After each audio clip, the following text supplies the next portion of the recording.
Welcome, everybody, to another broadcast for NACE Starleague. First off, we're starting off with Rocket League, but got to introduce ourselves first. My name is Danger Taco, and next to me is good friend Vincent Casts, and we're going to be bringing you this first part of the broadcast. Vincent, how you feeling tonight? And I'm feeling fantastic. I'm ready for some cardball. It's been a minute for me. I'm loving it. I'm absolutely excited. I've been playing with some FPS action. I know you know on the side. So coming back to Rocket League, it's going to be a great time. And we got some great matches tonight, don't we? Yeah, we do have some great matches, and of course, across esports as well, because NACE has just have their fingers in all the different esports pie within the collegiate scene. So if we do take a glance at that schedule, not only do we have Rocket League and Overwatch, kind of a back-to-back, I can't really say double-header, quadruple, potentially, because we got 4 games on the docket for today. But we do have that lining things up on Monday, Tuesday, taking a look at a little bit of League of Legends and Call of Duty, rounding out Wednesday, and then going to end that week off with CSGO, all starting at pretty similar times, around 7 p.m. EST, and we got a whole fantastic schedule ahead for collegiate play, and we're already underway. So this is the first broadcast day, but at least for Rocket League kicking off this week here, we are going to be entering into week 2 of this league play for NACE, and a lot of prize money on the line for these teams, and at least right now, we have things kicking off with St. Clair Saints and Ottawa, 2 Canadian teams here because we're taking part here in the Canada East conference here within the specific divisions of the teams. And these 2 teams familiar with each other, I'm sure they've played, but it's nice to see that we have 2 winning teams right off the bat in this round robin play. Yeah, absolutely. And we were talking, you and I, before we got on broadcast about kind of how this matchup was going to go down. And, well, St. Clair, they are a beast, to be sure. Coming up against the University of Ottawa, it's going to be a difficult matchup for sure for Ottawa. But, you know, the beauty of Rocket League is that, you know, anything is possible. You can always pull out, you know, goal here, victory there. And in the best of 5, of course, that kind of extends the entirety of the matchup. So I'm excited to see kind of what goes on, but I'm definitely on the lookout for these St. Clair Saints. If they can show us what I sort of expect, this might be a really one-sided affair. Ottawa was a team once upon a time within the collegiate Rocket League scene that was very heavily investing within trying to find the top tier talent within the region, and they were able to pick up a pro player temporarily in Aleutian, who is no longer on the current roster. And then the tide somewhat turned. St. Clair, a facility that is being built right now, $20 million in the total budget, and this is a team that has recruited Comp J and Spoods, 3 of the best players in really all of the country of Canada, on top of the fact of taking a lot of summer tournaments for collegiate play, taking down really, I would say, perennial winners from year to year within CRL. So this is a team with a statement to make, and I think tournaments like this are things to see if they do slip up, because I think a huge aspect of top tier teams is their ability to actually just crush the competition when they need to, and not have those minor slip ups in league play and let teams that you feel like on paper they should be taking down, and then maybe let a couple games slide here and there. Yeah, you touched on a great point, Danger Taco. It's about consistency. Consistency is key for some of these teams, and especially so for ones that are that have the star power that the likes of St. Clair does. So then that opens the door for the likes of University of Ottawa to maybe jump in there and disrupt things, get in their heads maybe just a little bit, you know, and then maybe find like an upset map here or there. And for University of Ottawa, I mean, that's like huge for them to pick up, you know, even a map or 2 victory, you know, come late in the season. You know, map diff can definitely be a factor, but we're getting underway here as we are going St. Clair College. It's the University of Ottawa. And so right off the bat, I'm looking for the speed to come out. St. Clair's a team that loves to bring the pressure early and often. It's up to you, Ottawa, to be able to answer that. But we haven't seen too much from this Ottawa side, so can't really be ruling them out before the match has even begun. Or at least in this opening 30 seconds, we're going to have a lot of pressure off that backboard. J-Chan just trying to reach for it, and they cannot reach far enough. Jay pounded in the first goal. Yeah, and you can see how there's a bump early on. Don't know if we'll see it in the... No, we don't. But Spoods hits a fantastic bump to dislodge the player actually waiting in the goal. And that opens up Jay for the easy score, dunking it right in. Early lead for St. Clair. Just shows how relentless that attack can be. In fact, right off the kickoff, Comp's going to get a chance, and they are going to absolutely slap that one into the top shelf, threading through 2 defenders for 2-0. Fantastic aerial work there from Comp, and like you said, just threading that needle. No one able to get there in time. Everyone on their back foot. And, well, we talked about an explosive start. This is about as explosive as it gets. 2 goals, 30 seconds in. And I know in other broadcasts, they had played against Akron, one of the best teams in really collegiate Rocket League history, and they were taking it to them. And right now, Ottawa is learning that lesson. Every single touch needs to be taken seriously. We're 42 seconds in, and it's already 3-0. I mean, yeah, that one is pretty much just telling you the story on its own, and it was a fantastic placement of that ball. Henke couldn't get to it, and, well, it's all over from there. Another early bit of aggression, but this time J-Chan, you know, putting some hurt on their opponents. Demos can really do a great job to be able to disrupt rotations, obviously because it takes someone off the field, but then the other players have to cover a position that was previously covered by a teammate, so it throws everything out of whack. I think if Ottawa wants a chance to maybe just throw the vibe of the St. Clair rotation off, it could be a nice asset that they can bring up, but I think they would take some possession, as right now it just seems like the midfield line is a solid wall as St. Clair keeps marching down the field, and they're going to get rewarded again with number 4. Yeah, you talked about rotations. This is all about rotations here. Ottawa's rotations are, I mean, they're just everywhere because they're trying to find an opening, trying to find a moment to get past that midfield line that you're discussing, and, well, it just hasn't happened yet. And so with the 4-0 lead, St. Clair continuing to just demolish the University of Ottawa side, but maybe an opportunity here for you, Ottawa. Certainly so. Hexy with a beautiful pass right down from his teammate, and he's going to slot it into the far post. And game ones are warm-up games, and certainly you'd have to think Ottawa has had to get warm very quickly. Glad to see they got something underneath in the opening 90 seconds. Hey, listen, believe it or not, this is just a minute and a half in. You just said it. There might be some nerves here for you, Ottawa. They're not sure what's going on, but with another demo there and a nice little shot, I don't know that you, Ottawa, are really out of this yet. You got to keep in mind, this is the best of 5. Yeah, and games are won one game at a time, and of course, game ones are your warm-up. You want to get the ugliness out of the way. Certainly have to understand what your team is being dealt as comp. They've done it with power, and now they're doing it with finesse. Up into the air, faking underneath, and a simple tuck-in. I mean, that's nasty. Dirty, if you will.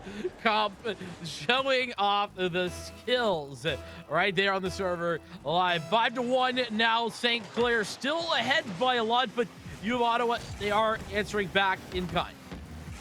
So U Ottawa trying to advance down. They keep going back to this smaller possession play, not wanting to give it away. Unfortunately, they do just that with the dribble. Jay setting up the back post play. Spoods is there. No number 6 yet as Jay and Comp will turn around. Hexy.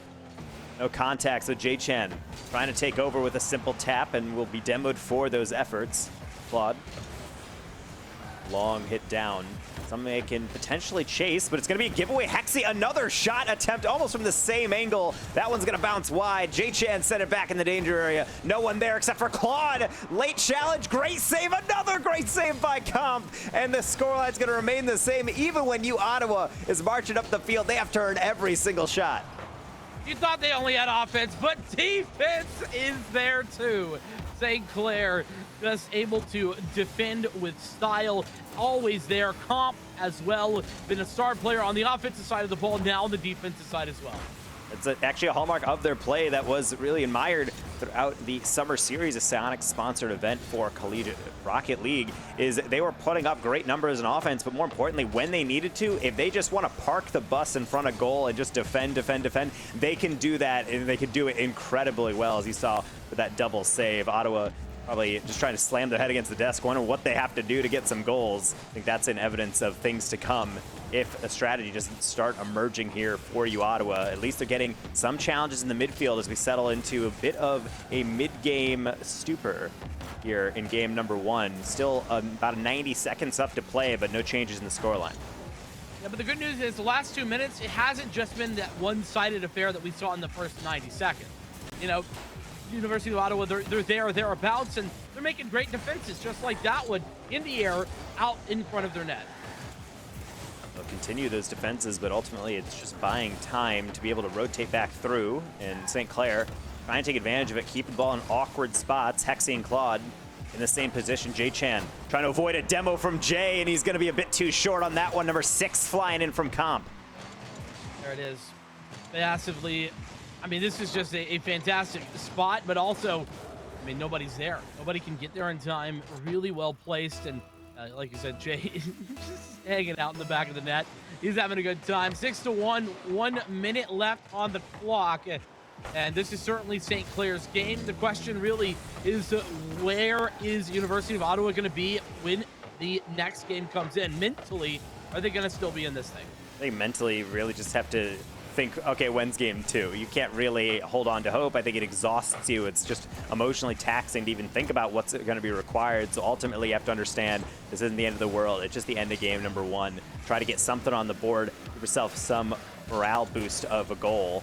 And even then, it's going to have to come at a premium. They're just trying to stave off the meme scoreline in the Brazil at this rate, with St. Clair getting all these fantastic dunks. That one's just going to go straight past the far post, but it's certainly, I think, something that would help out Ottawa going into game 2, especially with that mental reset and, of course, the score reset going into the rest of the series.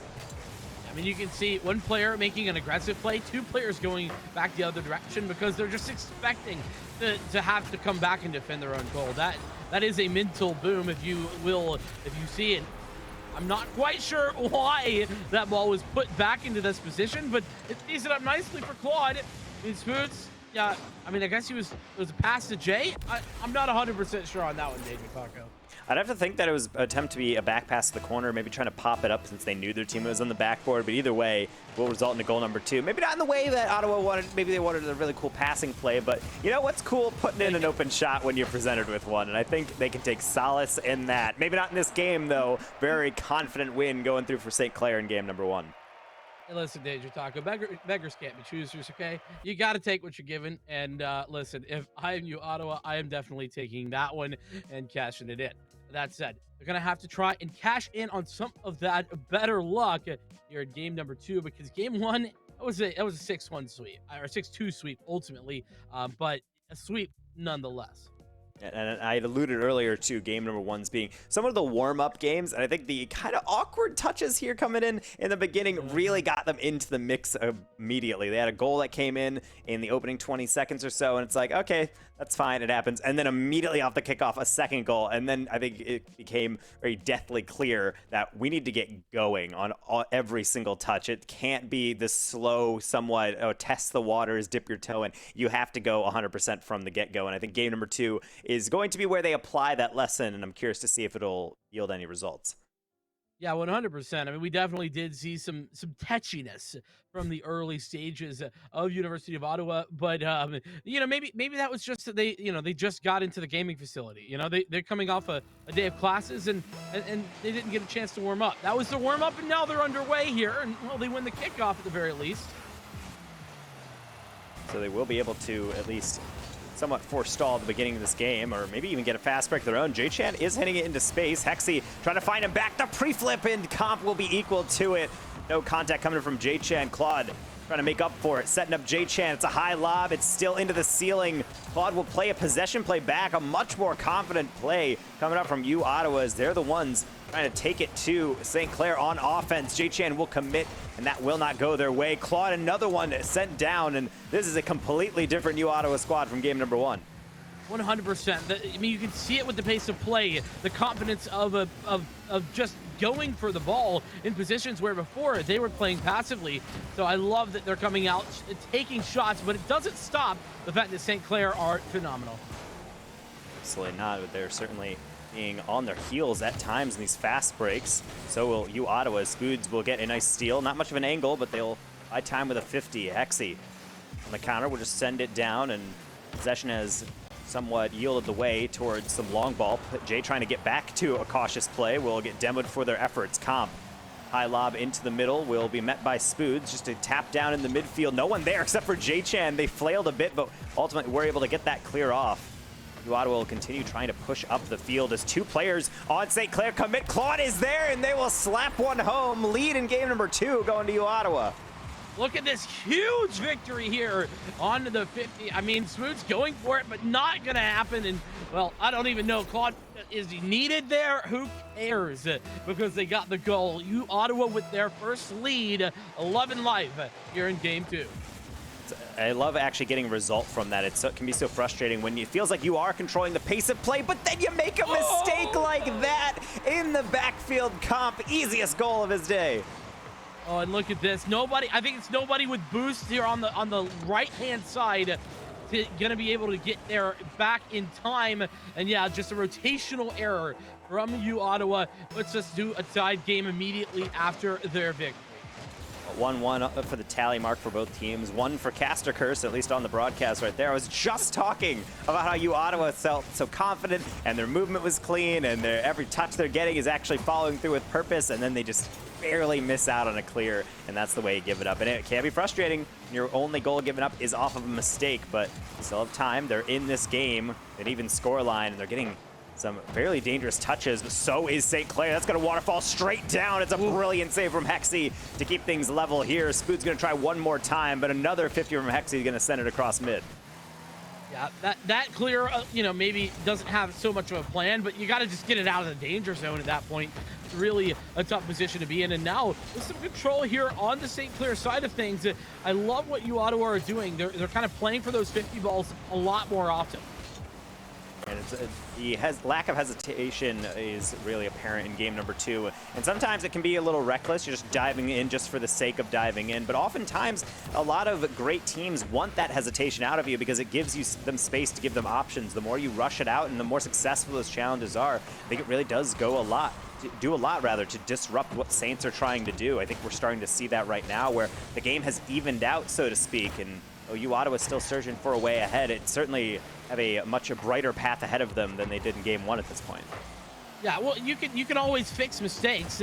You can't. It's hard to get a player who's hesitant to get that killer instinct, and that's why people look for it. That's why players are so good who have that instinct, indeed. But well, with a minute 40 now on the clock, a tied game, complicated 0-0, as my friend Sepulence loves to say, and this is down to the wire. We'll see in the final 90 seconds if anyone will be able to actually thread that shot through. That's a field soak from J-Chan on the way back. Spoods, enough time to find Jay in space, lurking for the double. Claude is there. Good back post coverage. And now J-Chan trying to rip up the field to get the 50. Now Comp, low challenge. J-Chan will be able to give chase. It's a nice 50, but Claude is there. Another 50 by Spoods. Hold it in place. St. Clair does not want to leave this half. They'll have another 50 to keep it there. J-Chan, another one high lob. We're seeing a lot of midfield play, and eventually something has to give as Hexy's last back, low boost, Comp, low shot, and a brilliant save yet again from Hexy. I mean, Hexy defensively is absolutely phenomenal right now, just hitting everything, putting it away from the net, and making sure no one from St. Clair can get close enough to take the goals. So working out of midfield, Hexy yet again trying to be the catalyst for both the defense and the offense here for you Ottawa. They're going to get called into action one more time. It's their last back. J-Chan is lurking on the sideline. They'll be called into action with a midfield pass. Bit rich for Claude, but maybe getting one touch. They will. It's over top of one. A double commit will yield an awkward touch for Comp. Hexy roaring upfield. We got 15 seconds remaining. You Ottawa tried to steal one right at the death as St. Clair will retreat one more time. Claude off the backboard. Jay, another clear, and Hexy will have to retreat. You have to wonder if they're better off playing for overtime, but if you're confident enough, why not take one more shot at it? J-Chan trying to go coast to coast, the flip reset, but Spoods will cut that one out. Hexy will lob it down the line for J-Chan to tap. One more effort, but the pace has really died out, and we will indeed be looking at overtime here in game number 2. And like 10 or 15 seconds of just 1 second sitting over the pitch, and man, yeah, I'm looking for this one. You Ottawa with a fantastic opportunity to grab a game off of St. Clair. We talked about it, how they are certainly underdogs, but they've turned it around here in game number 2. Might be able to end it right here. J-Chan with the delayed flick. Hexy on the follow! Whoa! And deservedly, Hexy gonna bury the goal that gives you Ottawa the tie game in the series. Hexy is key. Absolutely incredible on the defensive side. Now takes the winning goal to tie up the series. Truly a two-sided player here. Danger Taco really stepping up to the plate. We talked about Comp, right? In game number 1, we discussed that dual threat potential. Well, we got a dual threat on both sides. Yeah, and this is exactly the fight that we wanted to see. Not only are they getting, obviously, the goals that they need, out shooting St. Clair, which in game number 1 felt like such a foregone conclusion. What? No, of course they're not going to be able to compete with that because you saw the pace difference. But that's why these series are so important. Just having that short-term memory, moving into game number 2, and believing in your playstyle. Fast touches, hitting around defenders, capitalizing on mistakes. That's what gets you a win. It got you Ottawa the win in game number 2. And as we slide into game number 3, I'm wondering what St. Clair is going to do because the ball is now in their court. They have been answered back. Everything they were trying last game was pretty much stifled by fantastic Hexy defense. Either he has to slow down at some point to slide something back or something that you're doing needs to change. You really hit the nail on the head. Short memory. St. Clair, they got to forget about it. They got to play their own game here. They got caught up in playing Ottawa's game last map, and now they got to buckle down, do their own thing. Comp will try to start things off with a nice shot. Good contact, but not the accuracy. J-Chan on the pre-flip will be able to set up Claude for the slow dribble. Clair trying to wait back for some of these challenges, and it's not ideal touches. Hexy will take a low 50. It's just going to bounce out to Spoods, who will then find Comp. Three-person passing play for Jay will be cut out by Claude. A good awareness of the developing danger from U Ottawa will stifle the early attempts at some teamwork from St. Clair, and the opening minute is nearly done now, but it seems like we're really just unpausing from game number 2. U Ottawa still doing a great job to hem this St. Clair team in their half. Yeah, but there's been some good ideas. I mean, we just saw it, the passing play, very much apparent, and yeah, great read from U Ottawa to put the kibosh on it early, but it was there, a good idea.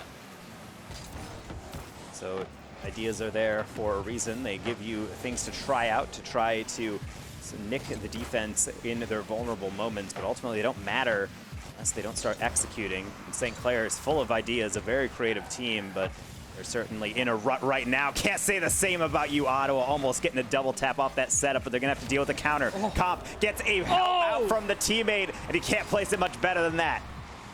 I mean, Claude is just entirely blocked off from this play. There's just no Claude here, and Comp, with the help, able to just nail it.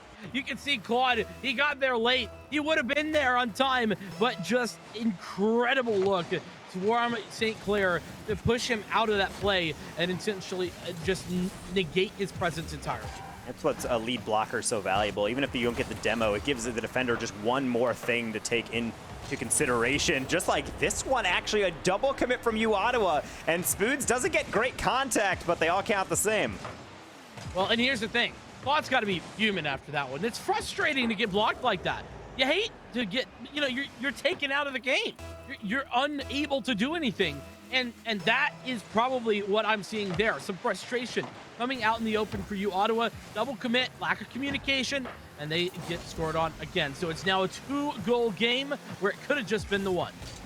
And J-Chan, I think, had a different idea than the execution would tell, as they don't get a solid touch on this. So on the far side, Jay lobbing one into the open middle. A 50 actually sends Comp flying right past the challenge. So Claude, trying to rebuild something, will be 50'd. Hexy, low touch, and will only go the way of Comp. Jay, quick challenge, and now St. Clair trying to turn up the pace. Almost like sharks in the water, smelling blood. They're just trying to swarm the ball as quickly as possible. And it's certainly dealing a lot to U Ottawa's confidence to just be able to build out of their own half. Still struggling to get this touch as Hexy, as Comp's trying to close down this gap. Whoa. And finally, with a long ball, they'll have a little bit of chance to breathe here as we hit halftime. Fantastic win there by Hexy, you know, dodging 2 players. He's back once again, that dual threat we were discussing, setting up for the attack, and now with the defense. But again, U Ottawa, not quite the aggression that they had before, and what a fantastic placement. Jay, on target, exactly what you want to see. No one in position to actually make that save, and it's all over. That's what sometimes the hesitation we were talking about in game number 1, where you see U Ottawa maybe go for a ball and then kind of wait a little bit. What if he goes farther? What if it's a passing play? And then because they don't close that down, Jay actually has nowhere left to go. Calls in Comp, help me out, bud, and gets a beautiful pinch into the open net for 3-0. It might get even worse before it gets better for the U Ottawa side, as Comp just barely missing that wide. And with 2 minutes to go, back to a very familiar situation for U Ottawa, just trying to dig themselves out of a hole where it seems like they've kind of dug themselves, as we'd mentioned with these mistakes. Yeah, I mean, that's just it. It's been a game of mistakes right here in game 3, whereas game 2 was all about aggression and game 1 was all about warming up. So, you know, for University of Ottawa here, they just need to end on a good note at the very least, to not even win this game. They just need to keep their mental steady. Ooh, and I do like these attempts coming from J-Chan with the solo play. I had a player blocking him, and unfortunately that angle was just a bit too sharp for them.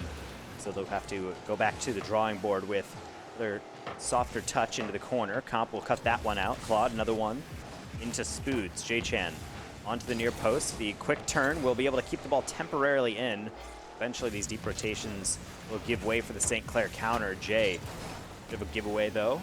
J-Chan, deep clear into Spoods, and Claude has player Hexy waiting in the midfield for him. Can he beat that last defender? Jay, too quick, and another tap around. And this ball spending a lot of time in the corner, but that is where it will stop, as really the St. Clair defense playing as actively as their offense has throughout this game number 3.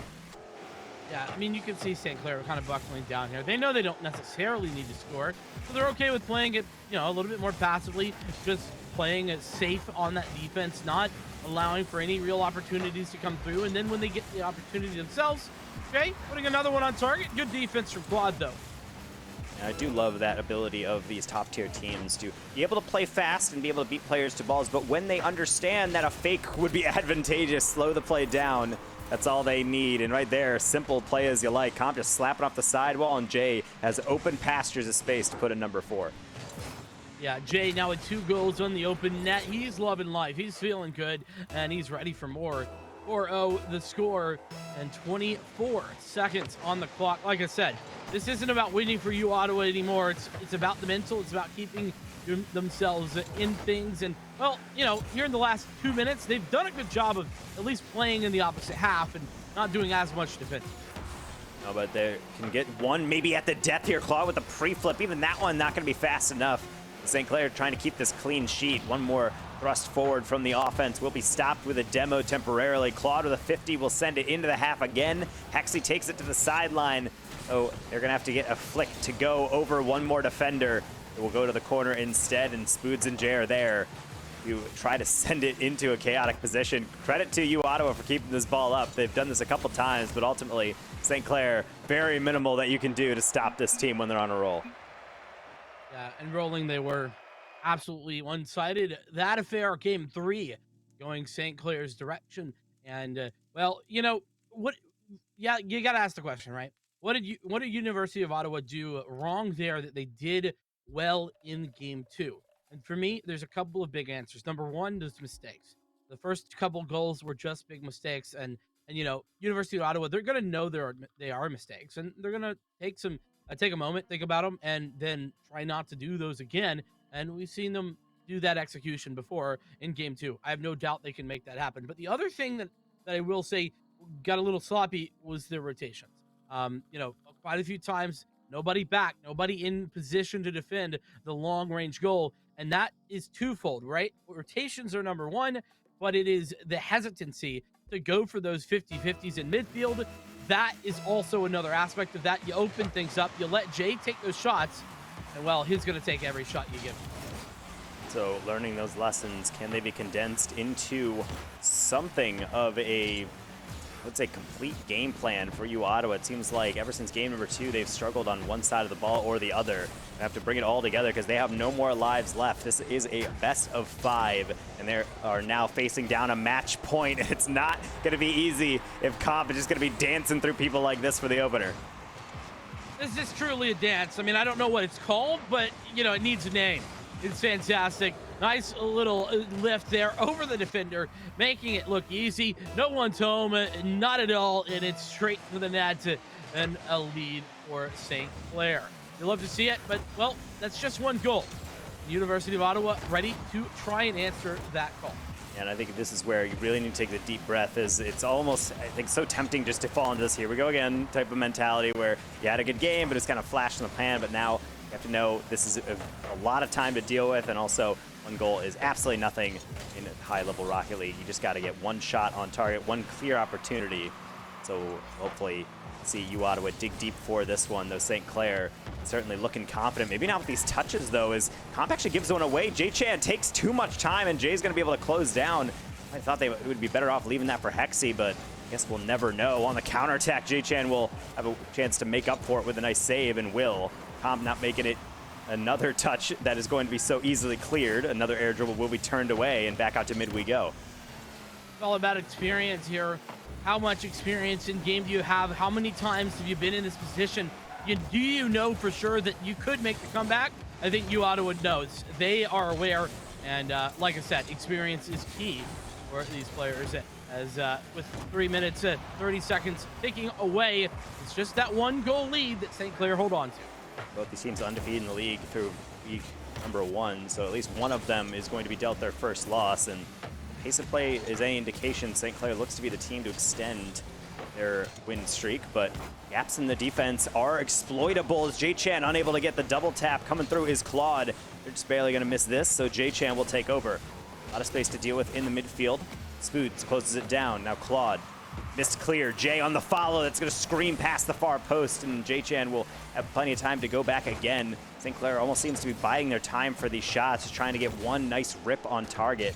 And if any hesitation coming out of midfield does come in from Ottawa, it's almost like then they know when to pounce. It's nice to see that predator vision coming through for them on offense. Almost paying off, though, with a shot, but the crossbar says no. Oh, but a massive 50 win for Jay. And with that, it is the goal. Yeah, I mean, that was maybe a little devastating. Claude with the attempted clear, but it's just not enough. Jay wins the 50, and it's St. Clair with the double up on the score. You can almost see the Ottawa team almost move forward after that crossbar, thinking, okay, that is our reprieve. And we're able to move forward after that, but then just barely short on that clear. It's a heartbreaker. Make it even worse, though. That's a very wide rotation, but that ball will mercifully roll wide. Jay trying to show no such mercy on that shot will get turned away. Claude on the counterattack will find Hexy, but ultimately will only find Comp off the corner. Sitter for Jay, and they're going to put home number 3. Yeah, and you asked the question, you know, how could St. Clair deal with Ottawa like they did, or, you know, if Ottawa playing like they did in game number 2? We haven't seen that Ottawa yet again. We just have not. Hexy not been the same player just yet, particularly not defensively. I think it's been consistent at making opportunities on the offensive side, but it's so hard. But with a massive win in the middle, no one home to defend, Jay-Chan with the goal, I mean, that's what you needed. Yeah, certainly so. And look at that. I love the lack of patience there from Jay-Chan. You've seen a couple times now where they've almost been too patient. They take the touch, they try to set up a flick, but instead they know it's an open shot. I just have to slot it better than the goalkeeper's is placed, and they do that very well. But 2 minutes remaining and their series life on the line. They really need to start ramping it up, and I would love to see some demo plays. And as I say that, Claude looking for blood on Comp will not find any, so Jay-Chan will be called in instead. Still in the play off the sidewall. Great pass across. Hexy was lurking, but so was Jay. A good save across, and Jay will just tap a ball forward for Spoods to chase. Shot on target, but Hexy and Jay-Chan double commit will yield the same result. Another save out into the corner. On we play, 90 seconds to go. Yeah, and well, this is kind of do or die time for University of Ottawa. You talked about it. This is their best of 5 life on the line here. They need to score a goal in the next little bit to really keep things competitive, because the longer this sits, the harder it becomes to score 2 goals and tie this game up. Potential counterattack coming in from Ottawa, but it was thrown a bit far, so now Claude will have to slow things down in midfield. Comp, beautiful take off the air dribble, looking for that near post, will not find. So all 3 players from Ottawa charging to challenge Spoods on the back line. Will get a clear across the goal, and Comp will gather. Jay-Chan in the middle. Hexy not close enough to challenge, and Ottawa really needs to start crashing this goal. They are running out of time, and St. Clair only seems to be heating up. Another stylish play, just going barely past the post. These fast breaks starting to build up eventually, so you have to think something's gonna give. Claude with a brilliant fake, but the last second save from St. Clair keeps the scoreline equal. Comp with another save. Hexy keeping it interesting, and Jay to the corner. Oh my goodness, just so many heartbreakers coming through. Ottawa so close, but yet so far. St. Clair with so many players back, everyone ready in the goal, and no one giving anything away.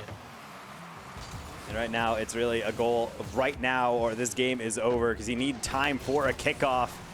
Doesn't look like St. Clair is going to be charitable. They're wasting time. It's going down the sideline, and Spoods will take it to the heavens to spike straight down. 0-second time has been reached, and St. Clair experienced some turbulence, but ultimately a smooth cruise on their way to a 3-1 series win. And, you know, when we were talking about this game on the outset here, Danger Taco, we talked about the potential, right? We were saying, you know, listen, St. Clair probably going to pick this one up, but opportunities abound. And a map win for Ottawa is not the worst outcome. You know, I could have seen this, especially the way game 3 went, or game 4 rather went. I mean, that could have been a clean sweep, but University of Ottawa showing their grit, showing that they had what it takes, at least for one map, to put it together, but ultimately not enough. So St. Clair with the big victory. They continue to that 2-0 score line on the season. And unfortunately, Ottawa down to that 1-1. But it's early on, Danger Taco. You know, certainly not out of anything playoffs-wise at this point. No, no, absolutely not. And especially with the one thing I think that's really just shows with St. Clair when you're playing against one of the best teams in the East. Because St. Clair isn't just arguably the best team in Canada. I know with CRL Quals coming up, people are very antsy about that title. But as of right now, I would have to say this is the best team in all of Canada. And it shows that when U Ottawa plays their game and plays 100% of what they're aspiring to achieve, they can take it to this team. They can even get a win, as we saw in their one map win. But the moment you start to falter, the moment those cracks begin to show, the double commits come through, maybe a bit too aggressive going up and you get countered hard, that's when you get punished. And I think those little mistakes, even though they seem minor, I think within the somewhat micro scope of a single game, I think they really broaden out because every single one of those mistakes tends to get punished or at least put into something dangerous. And when you're playing against St. Clair, any mistake's going to get put away. And I think U Ottawa learning that lesson right there. You need to play a near flawless 5 minutes of Rocket League, but then you got to do it at least 2 more times after that. And sometimes that's just too big of a hill to climb. Yeah, exactly. And you know, the higher level, I say this often, the higher level you get in any esport, you know, there's usually a near a skill ceiling, right? There's, you know, obviously those players that just jump up above that and are outrageously talented. But in general, from like a professional perspective, it's more about limiting mistakes, like you're talking about, than it is necessarily about, you know, the fancy footwork, you know, the big huge plays, the create aerials, you know, all that kind of stuff. Like that's cool to see, and it's great when it happens. But it is about, you know, setting yourself up to take the least amount of to do the least amount of mistakes rather, and then if you are in that position, then you're in a position to win. Because then, number one, you can outplay your opponent and or take advantage of opposing mistakes as well. And that's what you're saying. St. Clair, they are the team that is kind of at that top level, and so they're just waiting for mistakes to happen for their opponents. And even at times when there was mistakes from St. Clair, which we saw a fair few, I don't want to you know, build them up to be you know, indomitable titans that they are not, but they're so few and far between that it's really not super relevant. Because we you know, think back game number 1, bit of a weird touch from Spoos, I think it was, allowed for that second goal in the last couple seconds of the game. Well, is that a mistake? Yeah, it is, but does it matter in the long run? It was already a 6-1 score line, so it didn't matter. So for that reason, you get to see how you know, everything works out, everything is brought together, and in this case, I'll St. Clair take the victory. And fortunately for St. Clair, they will be taking that victory, as we mentioned. Well-earned victory 3-1 over U Ottawa for those of you just joining us. And thankfully, we'll be able to pick the brain of one such player. I believe we have Comp from St. Clair Saints on the line with us. And Comp, nice to see the W for your squad. And yet another one tapped down. We've been seeing a lot of each other throughout the collegiate scene over the summer. And of course, seems like going into the fall now, that form is continuing. How are you guys feeling after that win? Yeah. No, we're feeling really good after that win. It's our first season in NACE, so it's really good to be able to pull out a win on the first stream match of the season. So feels good. Heck yeah! I mean, it was a great performance from you in particular. I have the question: how do you come out and prepare for a match like this? What does it look like? You know, an hour before game time. What are you doing? So an hour before I was playing Valorant. You know, because you got to get those hands warmed up, right? And then I get on 15 minutes before and do some free play, you know, that's all I need. And then just hop right into the game. Confidence. I absolutely love it. Yeah. We were talking about Vincent and I, we were talking within the game where you have to have a short-term memory as a competitive player, I think, at times. And I think game 1 started in a way that I think we somewhat anticipated, that you guys are fast, you guys are the favorites, and you take a nice lead. But then game 2 happens, and you not necessarily falter, but U Ottawa really brings a much more consistent front, both on offense, but then also much more solid defense. What are the communications like when you play? Is it just normally trying to calm yourselves down, or is it really just, okay, well, now the series has begun and you just have to focus down? Like, take us within really the mindset of the St. Clair starting 3. Well, we go into a match just saying, okay, let's set our own pace and not play off their pace and just go in really confident. So we always like to keep our hype calms and everything like we always have and not try to get low on ourselves. Even if we go down a goal or anything, whatever happens, we go down a game or whatever, we always say, okay, we're fine. Let's hype up, right? And say like we lost game 2 there, we just talked about what we did wrong, what we had to do better, and what they changed, and then just countered that onto the next games. You just spoke of setting your own pace. In game 2 in particular, was that an example of you getting into a situation where you allowed Ottawa to set the pace and you just kind of gave it up for that map? Yeah, I think they adapted well and caught us off guard for the most part. So they were starting to get more of their touches, and then also on our end, we weren't ready like just to bang the ball, and then they were able just to control it and bring it back onto us. And we decided we had to control the ball more and take our time, and then just set a new pace. And one thing that I think is it's a very unique play style. I don't think I've ever seen a team do this as consistently. Is I love talking about communications and how you talk to your team. What are the comms like when you guys do have those back-to-back-to-back saves? In all of my years of commentating Rocket League, especially in the collegiate scene, I've never seen a team so consistently pull out 3, 4 like goal line saves, barely pre-flipping the ball to the corner in a row. Are those chaotic? Are you guys just shouting at each other, or do you have a plan? Like, I got it if it goes backboard, I got it if it goes right, I got to go left. Like, what is that even like? Yeah. I just have no idea how you guys so consistently pull that off. Yeah, it's a lot of just quick calming, right? Like, unless it's like super chaotic, we're just screaming like, we gotta save it, right? And we're just going in trying to save the ball as quick as possible. Because sometimes you just gotta, comms won't help you in that situation. If they just keep hammering on shots, you just gotta have your own judgment there. But no, when we are controlled and everything, there is a lot of quick comms for a net, and I think that's really makes our defense really strong. 2 final things for you. Number one, tell me what the goal here is for St. Clair College as you move forward the NACE Starleague. What are y'all's long-term goals here for the season? And then at the end there, anybody you want to say hello, shout out to, please go ahead. To lift that trophy. That's our goal here. We have the same mindset going in, and that's what I think makes us great. I guess shout out to everyone at St. Clair. Shout out to my parents for watching. Appreciate the support, guys. And yeah, that's pretty much it. All right. Well, we absolutely appreciate you coming in here, Comp, and that you get to talk to us and give us some insight. We absolutely appreciate it. So thank you so much.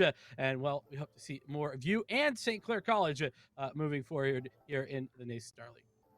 Thanks for having me. Take care, guys. What a well-spoken young man, Vincent. And of course, it speaks to their confidence that, of course, a team that comes into this and plays as efficiently as them, when you ask them the goal, it's always that redundant thing. It's like when you're interviewing a player on the Super Bowl. What's your goal for tomorrow? To lose. No, of course not. You have to believe that you're going to take it. And honestly, the way that St. Clair brings it, the way that they execute when they're feeling themselves, when they're playing with 100% of their confidence and their vibe going, it's hard to argue that is going to be the end result. So I love to see that it's up there, that consistent lock-in of the mentality. It's the winner's mindset, and as a competitor, as anybody who plays anything competitively, really, you kind of have to have that mindset. And it's awesome to see, somebody, like you said, so well-spoken, coming out here and really showing us what it means to have that mindset. And with that, I mean, I think we're just about done here with the first best of 5, but we're not done just yet. We're going to do a quick little break and get ready for our next matchup, which we'll see in just a few minutes. We'll see you soon.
Welcome back, everybody, to some more NACE Starleague Collegiate Rocket League. We just saw game number 1 of tonight go through. We have a 3-1 victory going the way of the St. Clair Saints over Ottawa, but that is the past. What is now is going to be Northern Kentucky University versus Oakland University here for our second and last Rocket League match of the broadcast. I'm still here with Vincent, and I think this is going to be another continuation of that theme where we have a team coming in Oakland, a somewhat mainstay in the collegiate level of play, up against kind of that young upstart squad in Northern Kentucky. Yeah, it's funny to me to hear that too, because in a couple of different esports, collegiate wise, Kentucky in general is pretty good, but this Northern Kentucky squad relatively new. So, coming up against the likes of Oakland, I'm really interested to see how they're going to play. Obviously, both 1-1 records in week 1. So coming into today, they are already in a victory. But it's so early. You never know what that means. Is that you played a lower level team, you're picking up a nice little victory, and so now you're going to play the big boys if you're in KU? Well, I don't know, but I'm certainly interested to see because, like you were talking about, Oakland, a mainstay, and, well, from what you've been telling me, they got some pretty darn solid players on the roster, don't they? Yeah, they certainly do, and I think a huge component of a lot of Oakland's success is being able to consistently build up their roster. I know in the past that they've had a team that has made some forays into college competition, but they've always really been in that middle tier of competition where you can get somewhat far in those really elite level competitions, but maybe never really breaking into that semis, into that prize money pool. And I think with these recent pushes, they were able to take down some teams. I know over the summer within competitions, they were beating teams like Northwood Blue, which is one of the teams for Northwood University, arguably the best overall university for all of Collegiate Rocket League. So that is being able to take them down in a series is no small feat. You could count on one hand, really, the number of teams who actually have done that. So it's very impressive to see them out here. And I think Northern Kentucky is another school. As you mentioned, Kentucky tends to be very good at a lot of esports, and some schools really do have those specialties, but trying to buff out those programs all the way around, we'll have to see. It's kind of a step in progress for some esports, but I am very excited to see them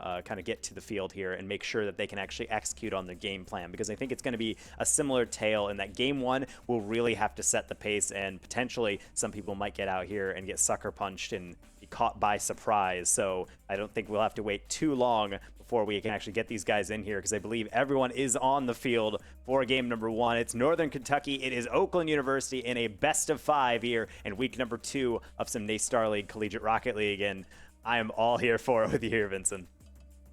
Yeah, 150%. We are getting underway, as you said, showing the depth here in the NACE Starleague. Oakland and Northern Kentucky. I'm loving it. Ooh, and then right off the bat, an awkward touch, and Jay Wismont's going to be punished with a goal coming in. Great finish by Rickles. Fantastic indeed.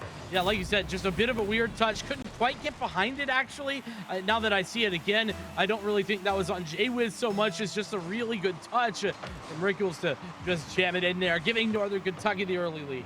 Actually, looking over this Northern Kentucky roster, I've actually played and cast this team before, but they changed usernames a little bit from when they used to be. It's just a slight change. This is a pretty solid squad, so I think I was coming in with a slightly different frame of reference, but I think right now, right off the bat, they're proving their pedigree, getting that early goal, but they got to make sure they prove it on defense as well. Barely getting that save off. Rickles with another 50. Rule trying to pass it forward, but Raz a bit too quick and will be able to get back. Big final shot will be turned away, and a very excitable opening minute we have here in game number 1.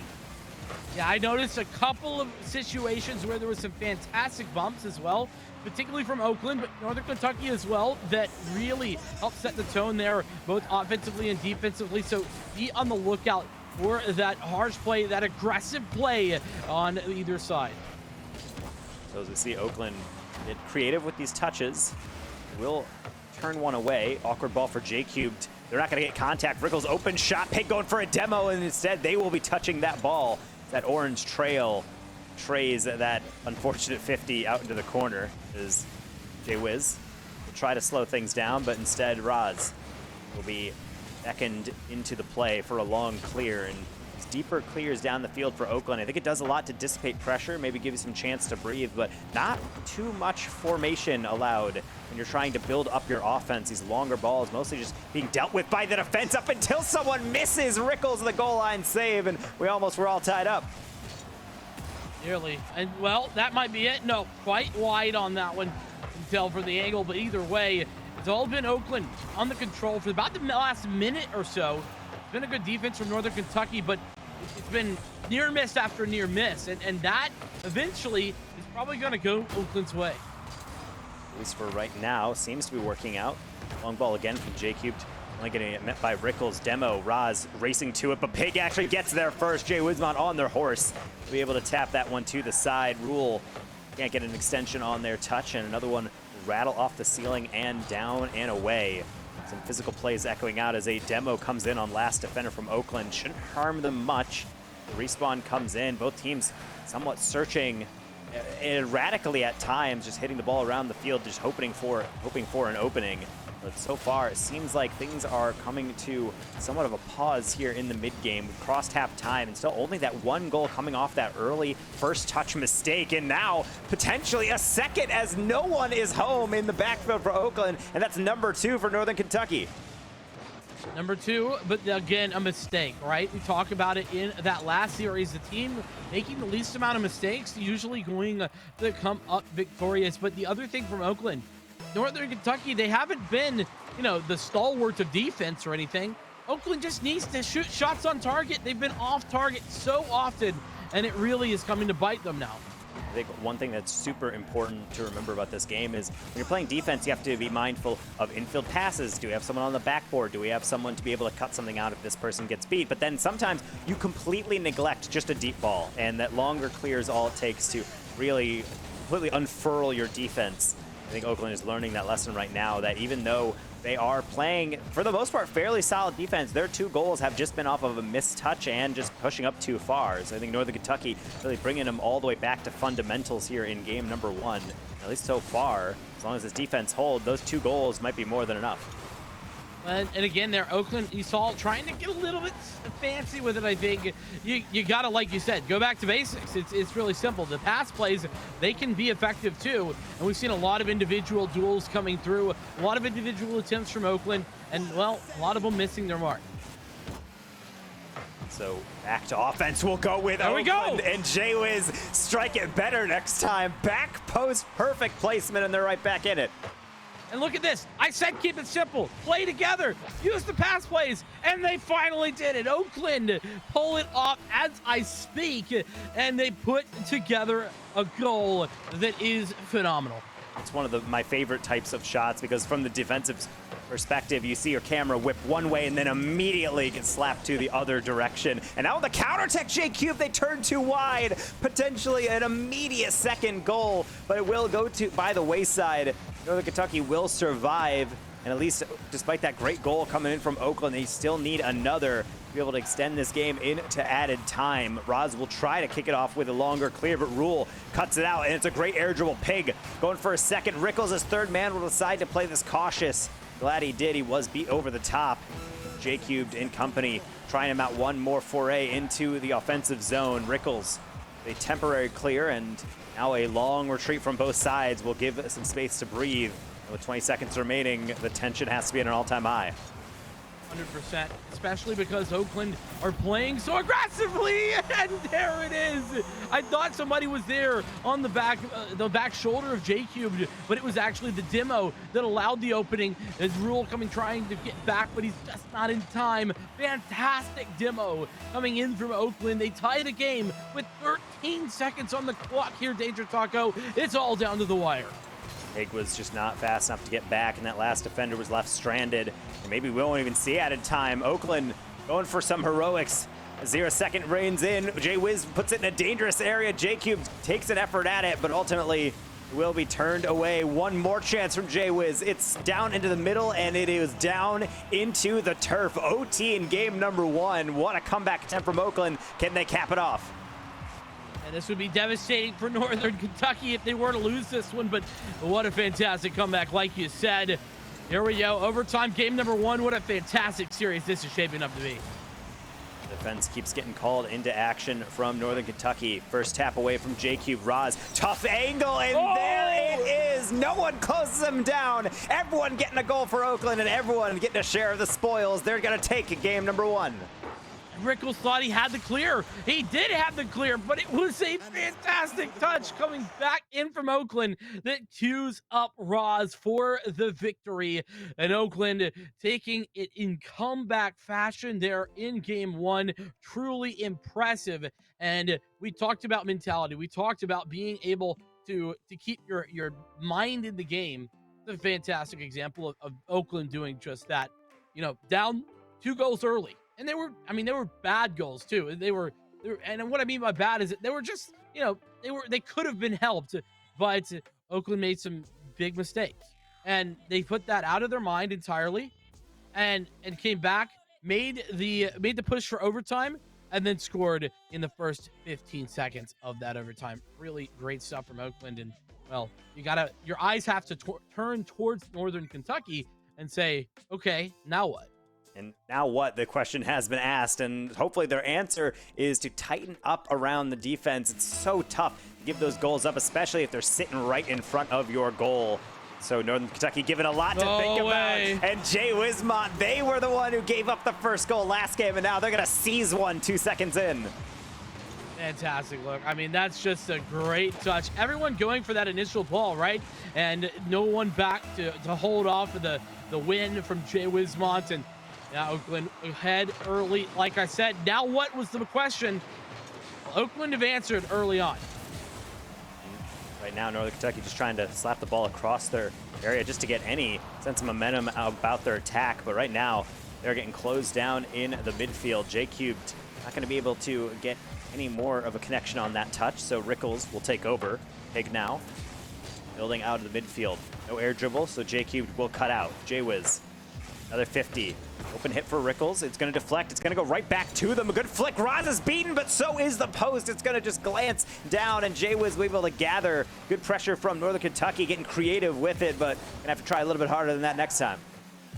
Well, and you got to have follow-up. That's the other key, right? No one to follow that up. That could have been a goal, but no one in position, so goes off to the side. Regardless, another great demo from Roz. The big answering makes it even one. So a nice clear from Northern Kentucky. Buys a little time, but not enough because Jay-Wiz is streaking onto this one. Double tap. Roz is up for it. Rule left alone, and they get a brilliant 50 to slow that foray forward down. So Rickles trying to build something out, but all these midfield 50s doing so much for Oakland to be able to buy them time. These deep rotations show me that they are not too concerned about the ball entering their half. J-Cube will confidently collect this one. Get bumped out of their way. Rickles going to get met with a 50 again, though. And even when Oakland seemingly gives the ball away, it just seems like Northern Kentucky is just a half step behind all of these challenges. Really, up until right now, they haven't had much space to breathe. Now, what can they do with this? Only an air dribble, 50 straight down the middle, but a slow foul by Rickles going to get cleared away by J-Cubed. Yeah, it seems like everything that Northern Kentucky up to right now, a little bit one-dimensional. And like you said, a half step behind. That 1/2 second, though, it's so impactful. And you can see it nets the victory of any 50-50s and everything inside the midfield, but maybe a step up, 2 demos, and the aggressive push. One thing I'm loving out of Oakland is how they bait in these challenges, just barely flick it by Northern Kentucky. I think it's something they could potentially work into their game plan themselves, but at least for right now, they need to make sure they're holding down on defense. Oakland is touching awkward ball after awkward ball onto target. Very, very difficult for build out. One more hit by J-Cube will not be followed by Jay-Wiz. One for a double tap on their own. Tough angle, not going to find it. J-Cube gets chipped over, and Rickles another clear, but unfortunately, it's right into the waiting bumper of Roz. Even when they get a demo to buy himself some time, the spawn is just flawless for Oakland, and on we play. Cross half time, still only a 1-goal game. Yeah, you got to have a plan. When you're going to clear that long, you really need a plan. You have to know where you're going with things, and right now, Northern Kentucky, a bit planless. And whenever they make those clears. They're just trying to survive, and that's an open goal. Open net, J Cubed, easy does it. He gets into the best positions, and it's Jay Wismont with the setup. I think Pig is kicking themselves a bit as that ball went into the corner. I think they want to be able to turn up that pace. They know they're a half step behind, and I think sometimes teams get into their own head, and so you see Pig turn toward that ball, try to knock that one again, but since Oakland defense was quick enough, they cleared it not past just the one offensive player, but past both of them.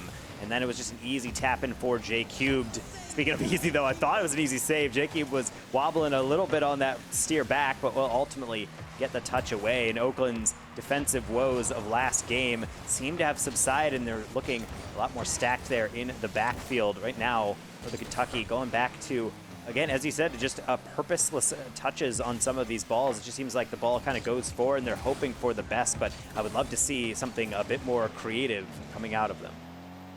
Yeah, and it's not that they're not trying to do things. It's really just that they're trying to clear the ball. And, well, because of how solid Oakland has been about controlling the ball and the areas that they're playing in, it's just really hard to find anything off the back of that. So another opportunity there missed from Northern Kentucky. That was close, but no cigar. And we're back at it again. It's an unfortunate flick up. JQ will get a win. Rickles down the line, and J-Wiz sets up a double tap for themselves. They have open territory, and they're going to dunk one down triumphantly for 3-0. Easy peasy, says Jay Wismont. And indeed it is, but he's doing it like that. No one home, not in the slightest. He knocked, he certainly did, on the top post, and no one answered. So he knocked the ball straight into the net. 3-0 here with 50 seconds on the clock. Oakland looking to take a 2-0 lead in this BO5.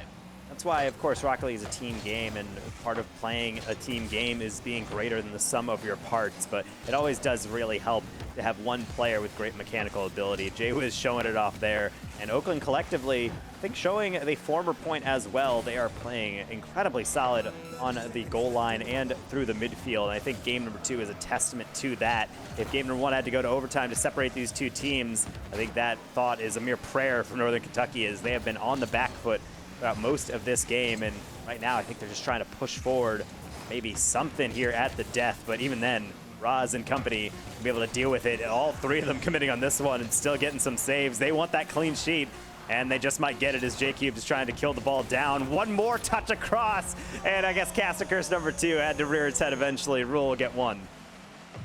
Can't believe you've done this. Either way, yeah, this is a nice shot from Rule. I mean, eventually, with all of those commitments, you know, it felt inevitable that Kentucky were going to get one. It was just a matter of time. And with 2 seconds on the clock, they pick it up. So one for the road. This is going to be a very short 2 seconds. And it's all over, at least for game number 2. It wasn't the clean sweep that they were hoping, but a magical look from Oakland. They controlled pretty much that entire game. I'd say, you know, if I had to put it down, you know, on a number, right? I'd say it was probably 4 minutes to 1 minute, right? Control wise, you know, Oakland always knew what they wanted to do. They always, and their passing was also on point. Whereas you have to ask the question, Northern Kentucky, you know, we talked about them sort of hitting the ball without a lot of clear indication of what that would mean. And that's exactly what we saw. Nothing, you know, no passing, no long touches towards another player down the field, and that really made it easy for Oakland to just control that midfield and take over as soon as the clears came through. And those clears did come through, and they were able to take control, and they've taken control of the series. A firm grasp indeed. That's going to have to be a reverse sweep in this best of 5 from Northern Kentucky to take this series off the hands of those or their rivals. J-Cubed is trying to start things off very dramatically with a side wall shot, but will be turned away. Rule on the far side will call Roz into action. No demo from Pig. Now Rickles with a follow-up straight on target. Roz, another one to the sideline. Pig. Pass in the middle, Rules reaching for it, and they can't reach around the shot. It's unfortunately going to clatter off that near post, and that would have been such a lifeline for the Northern Kentucky offense. Magical stuff. They are trying, but failing, unfortunately, at the final attempt. Another attempt there. I mean, at least so far in this one, you know, 45 seconds in, Kentucky, they've got control of the ball consistently, and they've got some opportunities. That's what they were lacking there in game number 2. I think we'll try a solo play to set things up, but ultimately we'll give way for Rickles straight into the ceiling. Roz is up for it. We'll tap it gently to the sideline. J cubed. Not the pinch they're hoping for, so J-Wiz is going to have to help out. Decent 50 will only yield way to Pig. And inopportune touches from NKU. I think they want to hit this ball in a more dominant fashion, but instead these partial touches are somewhat stalling out the offense. They have to wait for something a bit more substantial, like Rickles going for a flip reset on that challenge. No contact on the follow through, so gonna have to go back to the drawing board, but a lot more even across the back end here for both these teams. 90 seconds have come and gone, and we're still waiting for our first goal. Yeah, a lot better from Northern Kentucky. They've got a lot more control. They've been good defensively, generally speaking, and they've also had those rotations on point. So we talk about mistakes. There's been a lot less of them here from NKU in the early stages of game 3. So wondering if they can keep this going or if Oakland's gonna be able to peek something through. J-Wiz almost got there. Roz will have a shot go off the post as well. Now the follow through coming through. Rule just puts it wide, and now we'll see a rebound. Rickles decides against this one, and they are the second last man back, just making sure they keep that defense solid, but both teams getting robbed by the frame. And sometimes those shots can be pixels away from getting your team in the lead. You'll have to keep on waiting, as both sides with a claim to the crown here is exactly what you want to see if you're Northern Kentucky, putting Oakland on their back heel at times, not just constantly aggressing on offense. I think this is the answer we're looking for, but we need that end product out of them. That's exactly right. The end product needs to come through from one or the other. We need something. With 2 minutes now just about to tick away, no one able to put a goal in the back of the net, and well, that just kind of goes to show these adjustments that NKU have made. Oakland playing the same good game they've been playing all day. It's just about NKU at this moment. See if Rickles will decide against this. J-Wiz can't extend that play, so soft touchdown, bump into Roz. Big will recognize the danger, tap that one to the side. Rule waiting for it in the mid, only tap it down the middle and get dunked by J-Wiz. What a follow through coming through. Can they get another pass off? Roz and J-Cubed are there. Still lobbed high. Pig, tough angle. It's a rule 1 actually between two of these players. We're officially in a 2v2. As now we're just trying to figure out if the change in game mode mid-game is going to produce any results. J-Cubed going to be left alone temporarily. Gets a nice 50 and a delicate touch into the mid. J-Wiz will extend and back to kind of a trading blows, possession, and also possession in the midfield as 50 after 50 keeps rattling through. And honestly, only overtime is going to be tearing these two teams apart, or potentially that silver goal territory is an open shot opened up for Pig, but they're just a bit too far back. Yeah, oh, there's the bump. Rule 1 no longer in effect, I think. Yeah, looks like they're all good. And with that, Oakland with a nearly positive opportunity to go forward, but it's broken up once again. NKU, and I think you're right, overtime might be where we're headed, but it's certainly looking like sudden death is here regardless, as it's 40 seconds left on the clock. Doing a nice demo by Rickles, opens things up for Pig. They get a flick past Roz, but do well to slow the play down. Rickles, high lob, J-Wiz, they're planted on the ground. They get dunked right through, and Rickles gets a goal with 30 seconds to go. Fantastic! Look at this! The second attempt is good! J-Wiz thought he had it, but it was off of the back of a weird touch, off angle. Whatever it is, it's enough for Rickles. And with 30 seconds, Oakland have to make the moves. Otherwise, we're getting a game number 4. Fantastic save coming through. J-Wiz trying to make up for it, setting up J-Cubed. It's maybe turned to side. Roz, high lob instead of the shot, will be dunked through. One more goal could seal it for Northern Kentucky. That shot going wide. Rule on the double tap. It's also wide. It's just clattered off that near post. Pig one more lob. But even if these goals do not go in, it's burning off precious seconds. Defense holding so far for Northern Kentucky. It's a lead demo. Roz trying to take it overtime. And they can't. Pixels away. Northern Kentucky squeak by in game number 3. Oh my goodness, literally pixels, and that's all it was. Nothing could be closer. Yeah, a breath of air got to be exhaling from every NKU player at the moment. They stay alive for another game. Man, adjustments, adjustments, adjustments. It took a couple maps, but NKU looked a different team than we saw here at the beginning. They made the moves to start playing a little bit more tight on their defensive rotations. And when we came to the offensive side, better decisions. Great decision making when it came to putting that ball further out. Whenever they would make the longer clear, there was always somebody to try and make the at least play for a 50 on the other end. So we'll see if the success can continue. They need 2 more wins to complete the reverse sweep. Northern Kentucky at least has some momentum behind them. So now as we wipe the score line, head into game number 4, see if any consistency is in the cards for them. Trying with something a little bit slower here in the corner, but unfortunately Pig and Rickles cannot combine again. Now Rickles trying to get backline defense, will combine with his teammate for a clear, and J-Cubed will try one more effort, throwing in. Goes past one, flicks past a second, but ultimately no one there. And a bit disheveled both on offense and defense, but no harm, no foul, and keep on going after the first 30 seconds.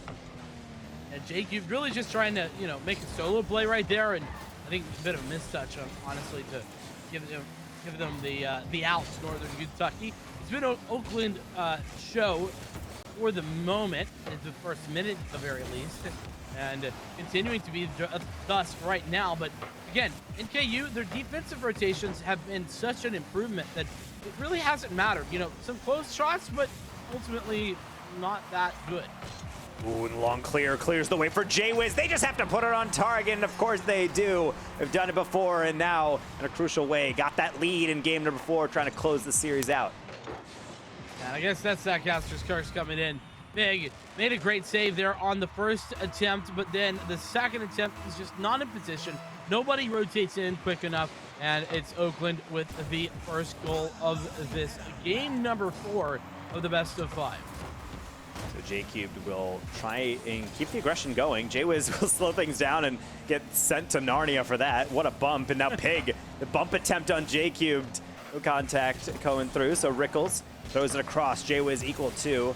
Rule with a very deep rotation, potentially for that exact reason, but gets dunked right down. Rickles gets dunked again, and Roz serving it up hot for Oakland, gets goal number 2. Oh my goodness, there it is. That's so unfortunate, man. Rickles has to be a little bit more aggressive, I think, on that touch, because there's 2 players coming in from the other angle, and there's no way you're dodging both of them. My goodness, Rickles is, I feel so bad for Rickles is that they take their time, they get the dunk over, and they have to get back and try to amend, but then Roz just hitting the weight room, just dunking through both of them, just too much strength to be contained. And it's a rough way to go through, but a nice pop-off moment, I'm sure, for Oakland. 2-goal lead was the comeback margin for Oakland in game number 1, but Northern Kentucky has yet to show that they can do the same. That shot will give them a little encouragement. That will be turned away, though. Rule going to concede to Rickles. Big trying to get some form of bunk, but no contact being made. And I do like the variety of approaches being tried by Northern Kentucky, but ultimately something eventually has to go. J-Cubed on the counter, and that is a very dangerous margin to go up by 3-0 now with half the game to go. Yeah, the problem is that the full commitment there on the offense. You had one player coming in from the rotation that was Pig. He missed it, and there was no backup plan. So Oakland in position, 3-0 to take this one in that 3-1 style. Could be what is happening just for today. 2-3-1s would be an interesting one, but well, Northern Kentucky, they still got 2.5 minutes to try and bring this back. And 2.5 minutes is more than enough time. Obviously, if one team can score 3 goals in half the game, you can do the same. So it's certainly a mountain to climb, it seems, mentally, especially since we did see that nice comeback potential and then just slowly erode on defense. The offense has been threatening at times, and they are getting some touches by as Rule will fake pass 1, fake pass 2, just trying to get some form of angle in the middle. Rickles is there, but it will be denied by the Oakland defense yet again. Some more corner kerfuffling, and the ball will be able to go down to J Cubed, and the pinch off of the players. So unfortunate.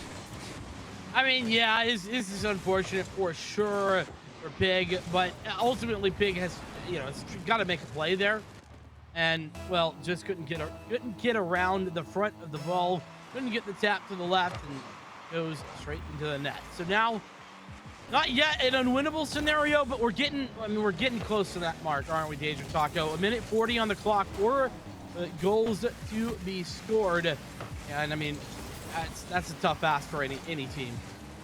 I think as someone in competitive, it's not necessarily the scoreline as much as just the vibe of the game. I think when you start to hit the forfeit button, and right now, it seems like NKU might have wanted to do that if this was indeed a ranked match, as they have had some shots, but nothing too dangerous. They've had a couple goal line saves forced out, but ultimately, I think the flow of this game has been very confidently in the side of Oakland. And even you can tell in their defense, they're not rushing to clear the ball. They're more than happy to take a shot on target just because they know angles are on their side, the power is not going to be enough, and I think it's really showing through in this game plan where they're kind of just waiting for pressure, and ultimately if it's not a creative buildup from Northern Kentucky, it's really nothing to make Oakland sweat too much. Yeah, not too much at all, and 45 seconds now the time, and with four goals still to find, NKU, they're in that position where, yeah, mentally you got to be feeling it, and on top of that, the timeline in and of itself, they have to hit 4 goals in less than 10 seconds apiece. That's a huge ask. So right now it's just Northern Kentucky trying to get some pride out of this game number 4. Did a good job to bring it to this point, but ultimately that's where their road will end, taking on the final seconds, and we'll see if they can get one more for the road. Rule tap one pass, but Roz sends it right on down. J-Wiz capping it off in style, double tap attempt, and they're going to hit the ground only. Rule, one more chance, trying to catch up to it, only gets a 50 or so. I thought it's gonna roll straight up. J-Cubed into the sky, down to a teammate. Now across to the sideline, where he will eventually come down to arrest. Again, Oakland starting off a little shaky, but they are able to claim this 3-1 series victory and take another game or series win rather into those lead records. Yeah, 2-0 now, that score on the season for Oakland. They're loving it. They're feeling good. And well, NKU, they put on a pretty decent showing for us. I mean, that fantastic game number 1 really set the tone, though. And I think, I don't want to say that mentally took NKU out of that, because it did pick up a win after the fact. But it really did make things difficult. It's always hard to come back from a position where you kind of feel like you had the victory in hand and you just barely gave it away, which is kind of what happened there in game number 1. The 2-0 going then to 3-2 in the favor of Oakland had to hurt them. And I think it's such a brutal thing, because I think we also see a repeat somewhat of the story that we saw with St. Clair in Ottawa, in that you have a team that comes in and they start to play well and they falter, and then they start to play well and then they falter, and it's just that back and forth system where it's not necessarily you always have to play at the top of your game, but when you do have those lows, you have to make sure your team stays somewhat together. I felt like I think the word disheveled at sometimes to describe the Northern Kentucky defense, in which I couldn't really tell who was about to commit to the ball, who was going to get that next touch, or maybe the rotations were just a little bit out of sync, and I didn't really see that cohesion that I think you really do need. And I think it's something they can build on. Of course, this is only their second series of the season, but these are things I think when you look back at that tape, you start to regret a little bit and saying, that touch maybe could have taken a different way, because a lot of those goals from Oakland, they were just built off of pressure, but sometimes it's just very simple mistakes, and in a way, those are the most frustrating games, because it's not you being outplayed, it's not you being completely outclassed by a superior team, it's somewhat like you're losing the game rather than the opponents are winning, and I think that can be a brutal thing, but I think all these teams are competitors, and I think at least going back and looking at that tape, it's something that I'm very excited to see how this team plays going into week number 3.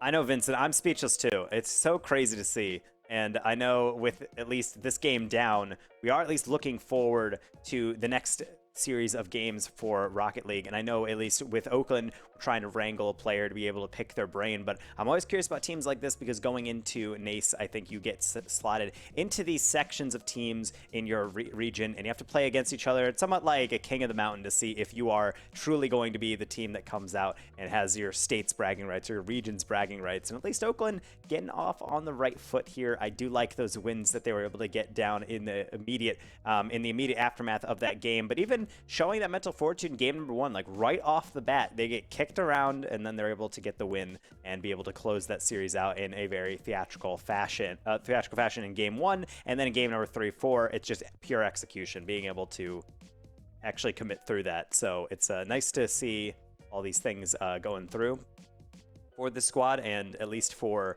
the side of Northern Kentucky. I think this is something that they are going to struggle with a lot, because when you're trying to break into the upper echelon of that next tier of Collegiate Rocket League, I think cutting out those mistakes is going to be the true way that you're actually going to be able to actually go through to that next stage. Beating out teams like this, minimizing the amount of open nets, but at the end of the day, only one team can go through. So as we're waiting for Roz here, we do have them connected in. So if we bring you guys into Roz to be able to talk to you guys about that game. GG, I see you guys are in the facility. So clearly you guys are in person. Are you guys doing the fist bumps between goals? I mean, how's that help your morale being in your facility there? It's absolutely immaculate. Having JQ next to you at all times is just a complete vibe. He's the loudest one of our team, but he's usually sitting in the middle. I was sitting in the middle this time, but we were doing fist bumps. So yeah, it was nice.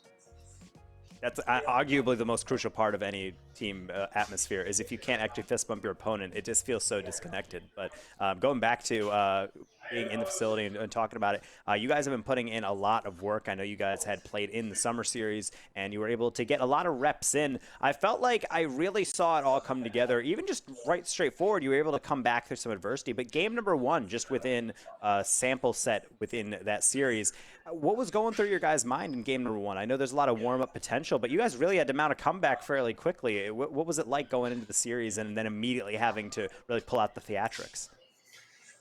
Yeah, we knew that the 2 goals that happened were just kind of happenstance. It wasn't really because we were playing horrible. Like, we just had to get warmed up because Justin was coming back or Jake was coming back from classes. So it was just kind of like trying to get reacquainted with the 3v3 play style, and just trying to get warmed up was the real issue. Once we got warmed up, we were pretty set for the series, I'd say.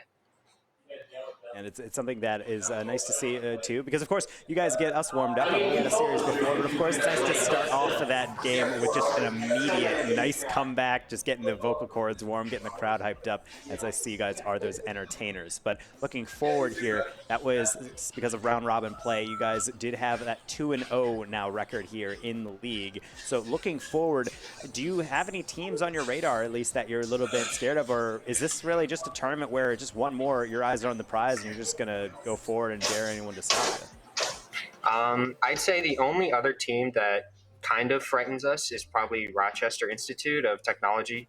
They have some players that we've played before. We know that they're a pretty decent squad. The Jayhawk esports squad is also looking a bit suspicious. I haven't really seen anything from them, but I think they're pretty high level. So, but yeah, I think it's nothing that we can't handle or nothing that we've done before, you know. So I'd say it's looking pretty good for us so far. All right, excellent. And thank you for taking the time to sit down with us. I mean, any final thoughts you want to give out, or any shout outs you want to give for anyone in the Oakland family of esports after that series win? I just want to shout out everyone at the Oakland facility, Coach Leon, for letting us be here in person. It's just a really nice experience. And I'd implore anyone who's thinking about going to college to try and find somewhere that has an esports facility. It's one of the best experiences ever. So thank you for having me. All right, absolutely. And enjoy the rest of your night, Russ. Thanks for sitting down with us. And with that, as we will slowly transition out of that, let him get back to his evening. We'll also let you guys get a quick break of water, because we're going to throw you to a quick break. But do not go anywhere. NACE Starleague Collegiate Action is going to be right back. Our Rocket League broadcast might have ended, but we'll be right back with some Overwatch. You do not want to miss it.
Hello, everyone, and welcome back to the NACE Starleague Conference. Oh my, it's fall 2021, and we are jumping into 2 games in 1 broadcast, folks. You just had some great Rocket League action, and we're about to jump into some more Overwatch here with the Southeast 2 Conference. I'm Mike and GoPro, and joining me today is LaFon, and we're about to get into some very interesting matches coming up with Georgia Tech and Converse University. Yeah, welcome everyone joining us for the first time, of course, to the broadcast. And those of you who are sticking around from the Rocket League show, come on, sit down, enjoy some good Overwatch action as we start off, of course, with game number 1 here in Overwatch. Is you said Georgia Tech versus Converse University. So getting a quick look, of course, at the records that they have here in week 2. Of course, both teams 1-0 on the season so far. And pro, this is going to be really interesting. Collegiate is, of course, one of the most hotly contested places for Overwatch, and I'm excited to see how the teams kind of perform here today.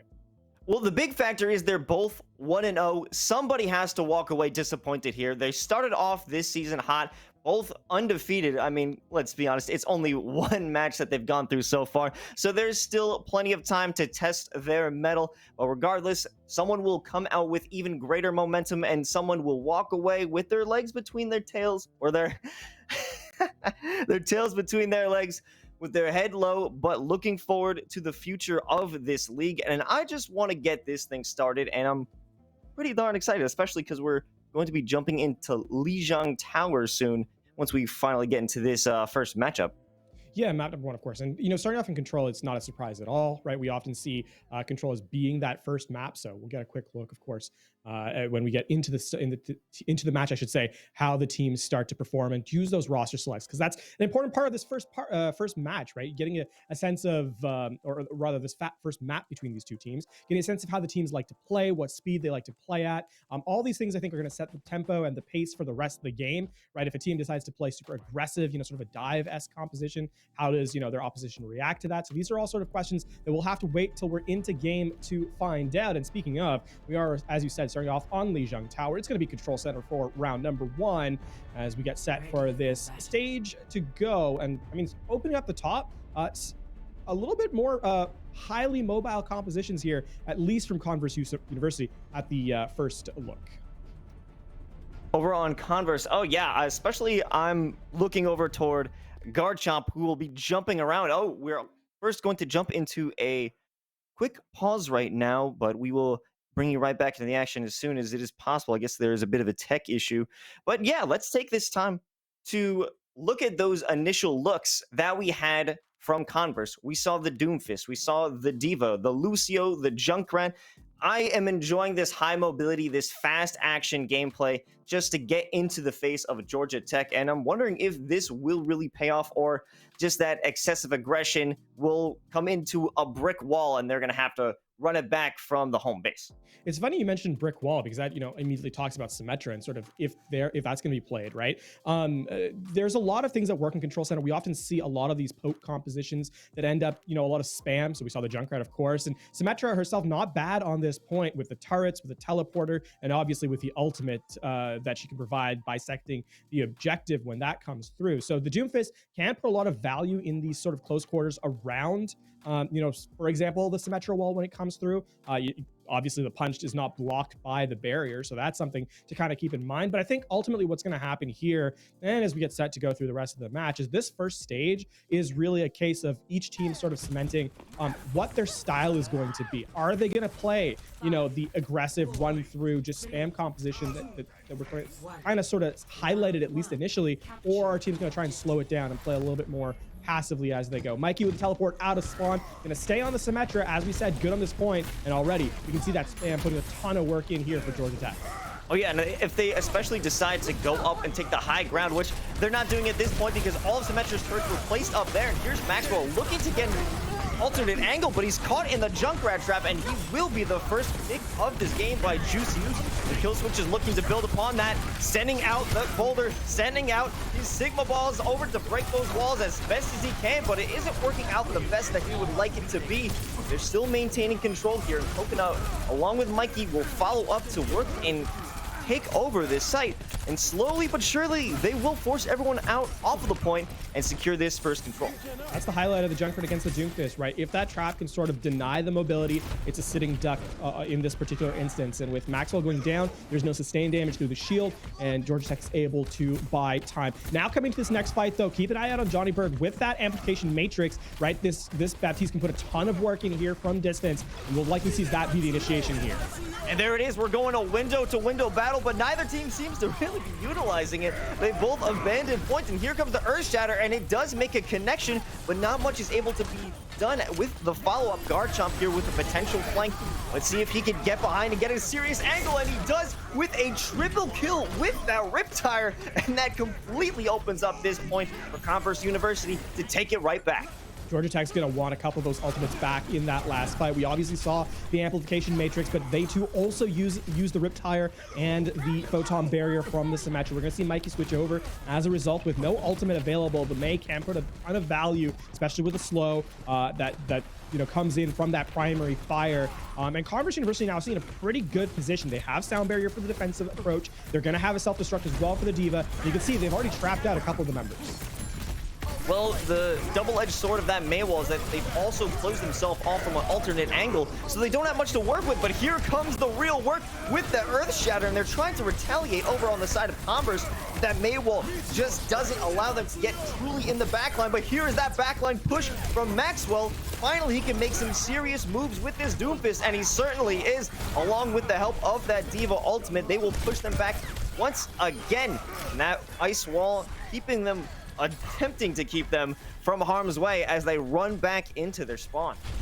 That's a great hold there from Converse, allowing Georgia Tech to use the Sound Barrier first, and then they re-aggress with their own defensive Sound Barrier from Chance. So smart defensive play from the supports, but now Georgia Tech are going to have the Riptire. They're going to have the Blizzard very soon as well. If they get an isolation with this wall and get a kill, this is going to be huge for Georgia Tech. But this window might be even bigger. Oh, the Riptide, I don't believe did anything, but there it is. Finally, Coconut does come through with a nice pick. Finally, they can get a little bit of damage over onto this site, but they still have a lot more work to do. Lucio is quite low. Chance will retreat and heal up, and they're going to try and just sustain themselves throughout the rest of this fight. Garchomp might actually be working along well with Hammer to take out both of these tanks, and they just cannot seem to get a serious angle, a serious hold when it comes to trying to retake this site. And it does look like Converse University, almost a nice pin to add insult to injury. They do secure this first objective here in Lijiang Tower. Georgia Tech gonna have to work on their retake. Certainly a tough round overall, right? I think when you talk about those ultimates, those are the ones that you kind of come back and look at most closely. Specifically, I think we're talking about the Sound Barrier that Sean's kind of came in with, and having to use the Sound Barrier first, right? Not ideal. And in this particular instance, we're looking to see, if Georgia Tech, for this next round, they're going to have to find a lot more utility and value out of these ultimates in sort of the mid-fight, right? Converse has done a great job of surviving that aggression, and that is one of the reasons why they're up 1-0 here in map number 1. It's still an early game yet, right? You don't want to write anyone off one round into the match, but as we get into round 2, switches come through. We're going to see a Mercy and an Echo here from Mike. Definitely want to try and get a longer range fight going through, and I wonder if this Symmetra will hold on, as Garchomp is now taking on that role. We saw it last time with, I do believe, Mikey. But if Converse University can better utilize Symmetra and the teleporters and the turrets, I'm wondering if it will just be a better job if they could play a better Symmetra. And how well will that work against Juice Ice trying to swing on in with both the aggressive tanks of Juice Ice and Kill Switch? Yeah, this is definitely going to be a question. The one problem here for Georgia Tech in this particular composition is they don't have a lot of healing outside of sort of a pocketed Echo.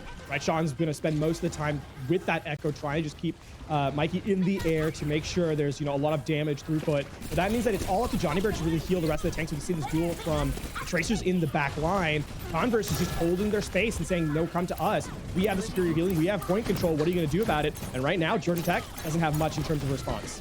Oh, Mikey almost secured that kill over onto Tracer, but it's going to be Garchomp who does finish them off. And this attempt to try and push through they can't. They're just outside of the point. Both Mikey, Sean's, and Juice Ice, who just cannot manage to get through. And, oh, I thought that was an environmental, but no. Maxwell on the other side is working to secure the safety even outside of the objective. They can't get into the objective, let alone outside of it. And now we have actually, I would say, an awkward setup here for Georgia Tech, as now Coconut's on the Pharah specifically, so you have double projectile in the air. It's a lot of places for the Mercy to kind of pocket between. And if Converse can just sort of focus down one, they're in a good position, though the DMAC does come in here as Chris gets caught out. Mikey popping up that Echo Ultimate, doesn't even have a chance to use a Pulse Bomb, and it's going to be Juice Ice also compounding that with the landmines inside point. Hopefully that could work out for Georgia Tech to finally get some frags, get some picks over onto the site, and work for an actual take instead of a retake. But Converse University still seems to be sustaining, still seems to be holding on, and with this Earth Shatter will be enough to take out Juice Ice. He almost got away with that one, but it will not be enough to keep him alive. Finally, just a stalling Mercy to buy some time, but the clock is ticking down, and it's going to be going to Converse University unless they can capture it right this instant. It's going to be the last staggered kills come through, as the overtime is going to tick away here in a moment. And Tanks will get their moment. We'll get their second here for the charge, the pin. That is going to be it for map number one. And Pro, look at this one here. This has been sort of a tough compositional setup. I think if you're looking at Converse versus, or for Georgia Tech versus Converse, as Converse takes map number one, the high mobility composition, it wasn't able to challenge anyone on the objective proper once push came to shove, and with the objective being taken first, Converse just held point, said walk through the Symmetra, not much they could do about it. Georgia Tech will lose map number one here as Converse go up 1-0 here in the series. Oh yeah, that was a very nice rip tire over from Guard Chomp in that one. But something that I think is was present is that there was just a failure to start from Georgia Tech. Converse University, they were able to push through the defenses and they were able to sustain any offenses. So with their capabilities of both attack and defense, utilizing a consistent composition throughout the entirety of a round, it speaks volumes that they could hold on to the heroes that they're using. They understand their roles in this team, and Georgia Tech is just going to have to figure out how to break them. I will say, I don't think compositionally there's anything particularly wrong with what Georgia Tech ran, especially on the second point.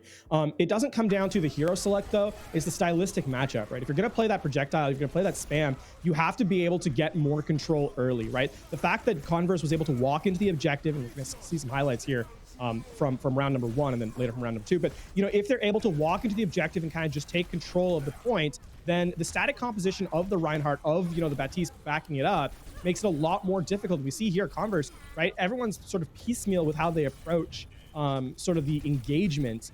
And I think giving Symmetra as much value as Garchomp kind of got with the turrets, specifically slowing down the tanks, that's going to have to be something that is going to have to be looked at for maps 2 and beyond for here. Otherwise, Converse getting a lot more value than arguably they should with any particular hero. However, a good map number one from, not to take anything away from Converse in this situation, we've kind of been saying like Georgia Tech should be doing this, but realistically it's well played by Converse, and as a result, they're up 1-0 here in the series. Yeah, a strong start so far. Once they got control, they kept onto their momentum, and I'm wondering if this momentum will transfer into the next map, which I'm not sure what it will be. I'm sure we'll find out in a few moments, but this may not be a agreed upon take, but I want the assault. I want the assault maps, man. I like the 2 points. Spoiler alert, you're not getting it. It's gonna be a hybrid map coming in next. I believe Hollywood is the map selection here from Georgia Tech. And as I said, the team that gets taken down in the first map the loser picks the second map, essentially. So in this case, Georgia Tech is going to pick. We'll wait to see which team picks side in just a moment. But looking at Hollywood here, right, getting a sense of what Georgia Tech is comfortable playing, I think we saw from them the Reinhardt composition. It looked okay, actually, right? It was just a couple of instances where utility wasn't quite as well placed as it should be. I highlight back to that sound barrier, the mirrored sound barrier that came through. The fact that Georgia Tech had to use an aggressive sound barrier and Converse was able to reply defensively.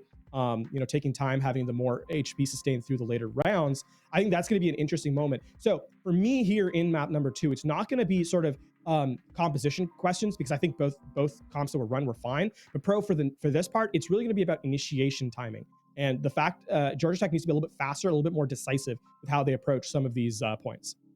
I think you are absolutely right in that part, but I also believe it has to do with Georgia Tech being able to scramble the defenses, take off angles that spread people apart, because Converse has been so consistent with how they could focus on targets in one direction. There hasn't been a very successful utilization of off angles. We saw in the second point in Lijiang how there was the use of Maxwell on the Echo along with Mercy. There wasn't much they could do with that because everyone was looking at that angle while there wasn't too much pressure coming in from different points. So if they could pressure multiple angles, I think that will also be a key to success if Georgia Tech wants to take map 2. Yeah, and one other thing from that point, right, specifically talking about sort of the Echo composition, the way that comp kind of works is you have the Echo putting pressure on tanks a lot of the time, and then you have the Tracer cleaning up the flank and sort of putting pressure on the squishies, right? So that way, with the tanks running interference, namely the Wrecking Ball.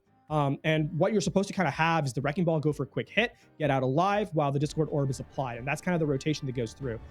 We didn't see a ton of that. It felt like Georgia Tech was a little bit out of sync, but I'm expecting things to kind of change here for Georgia Tech in map number 2. They are going to be offensive sided first, with Converse electing to defend earlier. And so, at least initially, we're seeing that Echo pop up again. And I feel like if Mike can get those sticky bombs down, and then perhaps into rotating to the focusing beam, things get a lot more effective for Georgia Tech here in map number 2.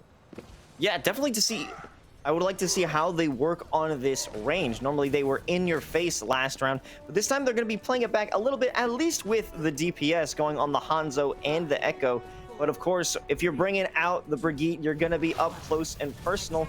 So this hybrid composition should be quite interesting to see. But we're about to get started here as they are running out nicely. There was a bit of a poking from Maxwell, trying to get a bit of early charge, forcing him out of the recall. And they're opting to use the high ground. Here comes Mikey looking to poke them away and does find that first elimination over onto Lucio. So that's immediately going to cripple their healing. Mora almost taken down as well. But Mikey better keep that distance because he was converged on. He will manage to get away safely. Now they're turning back towards the main point. Mikey does face the consequences for that overextension and will be sent back to the spawn. And the rest of the squad is just holding on to this point while they can, waiting for their reinforcements because Hammer was dropped earlier and he needs to get back to the team. Now, here's the issue for Georgia Tech. They need to be a little bit more decisive with how they commit onto these last few eliminations. Maxwell going down, this is a little bit better for them, but there is still a recontest available for Converse. That is possible, but it's going to be very difficult to achieve because that gravitic flux will decimate anyone trying to come back from Converse University. Here comes Quest, going to be knocked out of the Diva mech, and will trying to just jump around along with their chance jumping around this point, and they are managing to get a few kills here and there, but is it enough? It's all up to Maxwell to hold it down, zipping around point. While they do manage to get some picks, it's not going to be enough, and it almost seemed until the very last second that Georgia Tech had taken that first point for free. Yeah, it was close though. Converse almost came back. A little bit of chasing for kills on Georgia Tech's side. Converse now standing up for the defense, and they have the Earth Shatter, not much in terms of utility elsewise. Georgia Tech, meanwhile, they have the Dragon Strike, which you can combo with a Halt for devastating effect, and of course a Supercharger in damage excess. You can see the rally here defensively and the Supercharger committed. Converse need to be playing their corners very carefully here. Coming up from the top rope, they will be trapped in this corner. The Dragon Strike narrowly misses Hammer, but it still will position him in the corner and away from his teammates, leaving them completely exposed, and Mikey chasing them, going for that follow-up, but actually they were hiding in the corner. They're coming back. It's going to be Garchomp and Quicks jumping back onto the point, but again, they aren't able to achieve much. Super expensive fight for Georgia Tech, right? That's 4 ultimates that were committed, or 3 ultimates that were committed. The Rally, the Supercharger, and the Dragon Strike. So you better win a team fight with that. Converse smartly not committing anything to that engagement. They're going to come back now with nearly every ultimate online. And still key, we should be able to build up to the coalescence midway through this fight. We can see the high ground contest coming in from Georgia Tech as they're sort of playing Chase the Orisa here. Oh yeah, and they're all jumping into this corner, but I'm wondering if it's going to be useful. That was actually a very nice shield over from Killswitch, but he's going to be pushed away from the rest of the squad. And wow, in a matter of seconds, it seems Converse really turned the tides into that fight. A huge kill from that D.Va ultimate, and now they're just chasing them back away from this point. I really thought at the start of that fight with that angle of the Sigma shield was going to keep them safe from below them, but it actually just was in a bad angle once they finally decided to commit and drop down. It didn't protect anybody. A good read from Converse. Georgia Tech tried to use the Orisa as bait, Juice bait into the Gravitic Flux, but Converse didn't bite. And obviously with a combination of Sound Barrier into Self-Destruct, not much Georgia Tech could do as a response. Now the recontest is here. Georgia Tech, though, not much available. Coalescence in immediately. Oh, and they're committing quite a few ultimates. The Coalescence and that Death Blossom work perfectly, taking out 2 and removing that Supercharger. They're going to have no problem dealing with these guys and forcing them once again back into the spawn. And I think we're seeing some nice aggression, exactly what we needed from Georgia Tech. Converse is still aggressive over on the defensive. It is going to be a slow approach here. Georgia Tech obviously with the window, right? The amplification matrix online from Johnny Bird. And that's going to have to pressure on the reapproach. So look for Georgia Tech to try and bait in opportunity. Mikey down early though. That's definitely going to make this a very tough push. Hammer coming in and swinging that hammer is going to block the Orisa back into that cafe. And they are just losing ground by the second. Even pushing them back to the spawn. I sincerely hope we don't get some spawn killing from Converse University. Give them a chance. Come on. This next fight's going to be important for Georgia Tech, right? Minute 45. That means they've got essentially 2.5 fights left here in this round. This is where you can see Juice is going to make the switch over to the Reinhardt, trying to play a little bit more Brawl-esque. They're going to have the rally and the Dragon Strike. If they can dodge Hammer's Earth Shatter, this could be the fight they're looking for. Oh, it's Mikey coming up with that. I wouldn't say it's a flank or the off angle from up top, but it certainly isn't enough, because while Mikey was putting on the damage onto the tanks up on top of the roof, they were jumping down. They were taking out the rest of Georgia Tech. As you can see, Mikey, still the only one alive, was playing for their life, but it just wasn't doing enough damage. I don't know. Was it the positioning of Georgia Tech? They certainly weren't ready for the rest of Converse to drop down on them again and again. Speaking of dropping down, this is where Converse is kind of trying to close out the map, right? With 50 seconds remaining, this is verging into last fight territory. You've got the Coalescence, you've got the Sound Barrier. I would expect a rush coming through, but the rally's going to be out behind as Hammer gets stunned up. There goes the ammo field up. Did they just switch to Baptiste? Because I don't even remember Georgia Tech having Baptiste. But oh my god, no field will save you from Garchomp's Death Blossom, as Maxwell will follow it up from behind, and that may be sealing this round of Hollywood. 25 seconds left.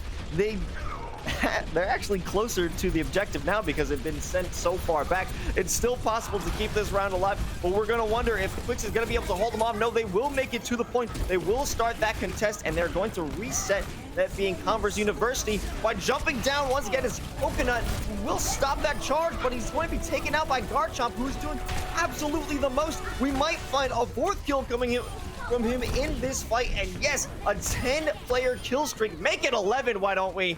And that will be this first attacking half from Georgia Tech. Converse University looking stronger than ever. A really good read and retake there from Converse, right? Once they got that high ground control, they never really let it go.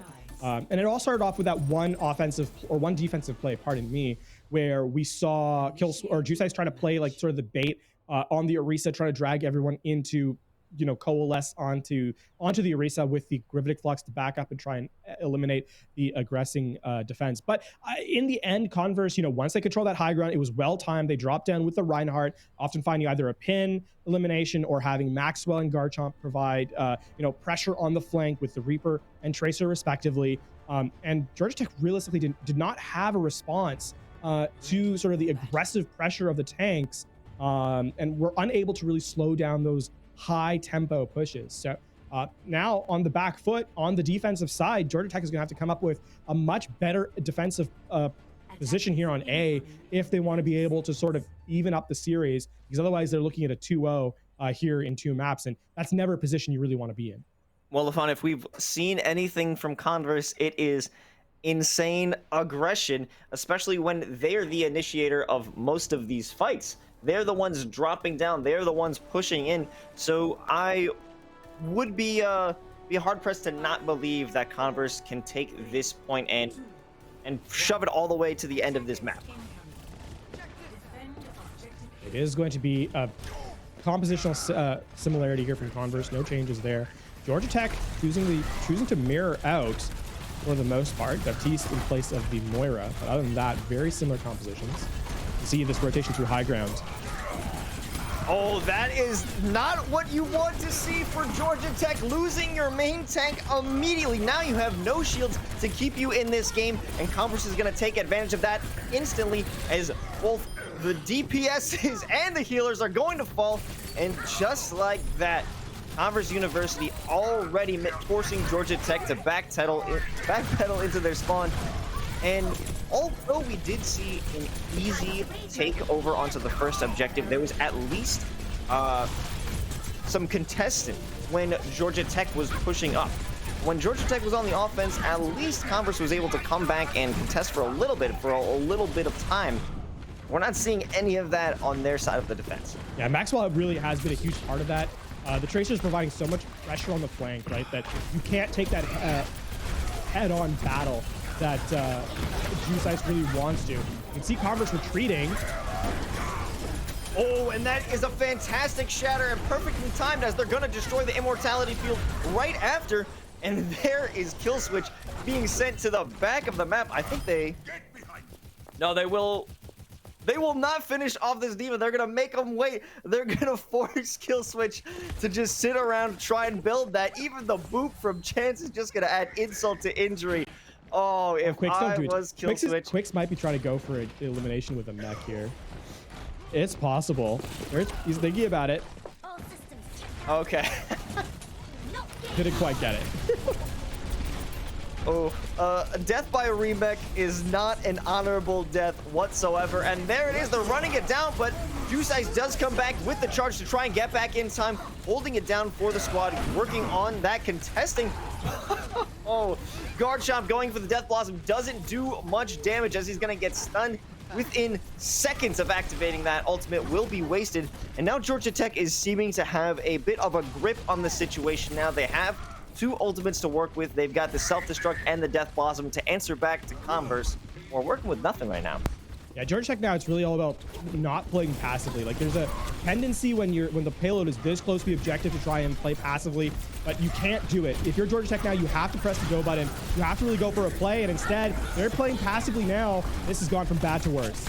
Oh, trying to fly up and utilize that Self-Destruct. She got knocked out of the sky. It's gonna be Kill Switch who isn't able to utilize that Self-Destruct, but things do seem to be working in their favor at least. Garchomp has been taken out of the equation, and slowly but surely, well, unfortunately, that Self-Destruct didn't manage to get anyone, and now it's time for the response, because here's the Coalescence from Still Kiwi, and the Earth Shatter from Hammer knocks everyone on their behind, and they will send them behind another game. It's going to be Converse University 2-up on Georgia Tech.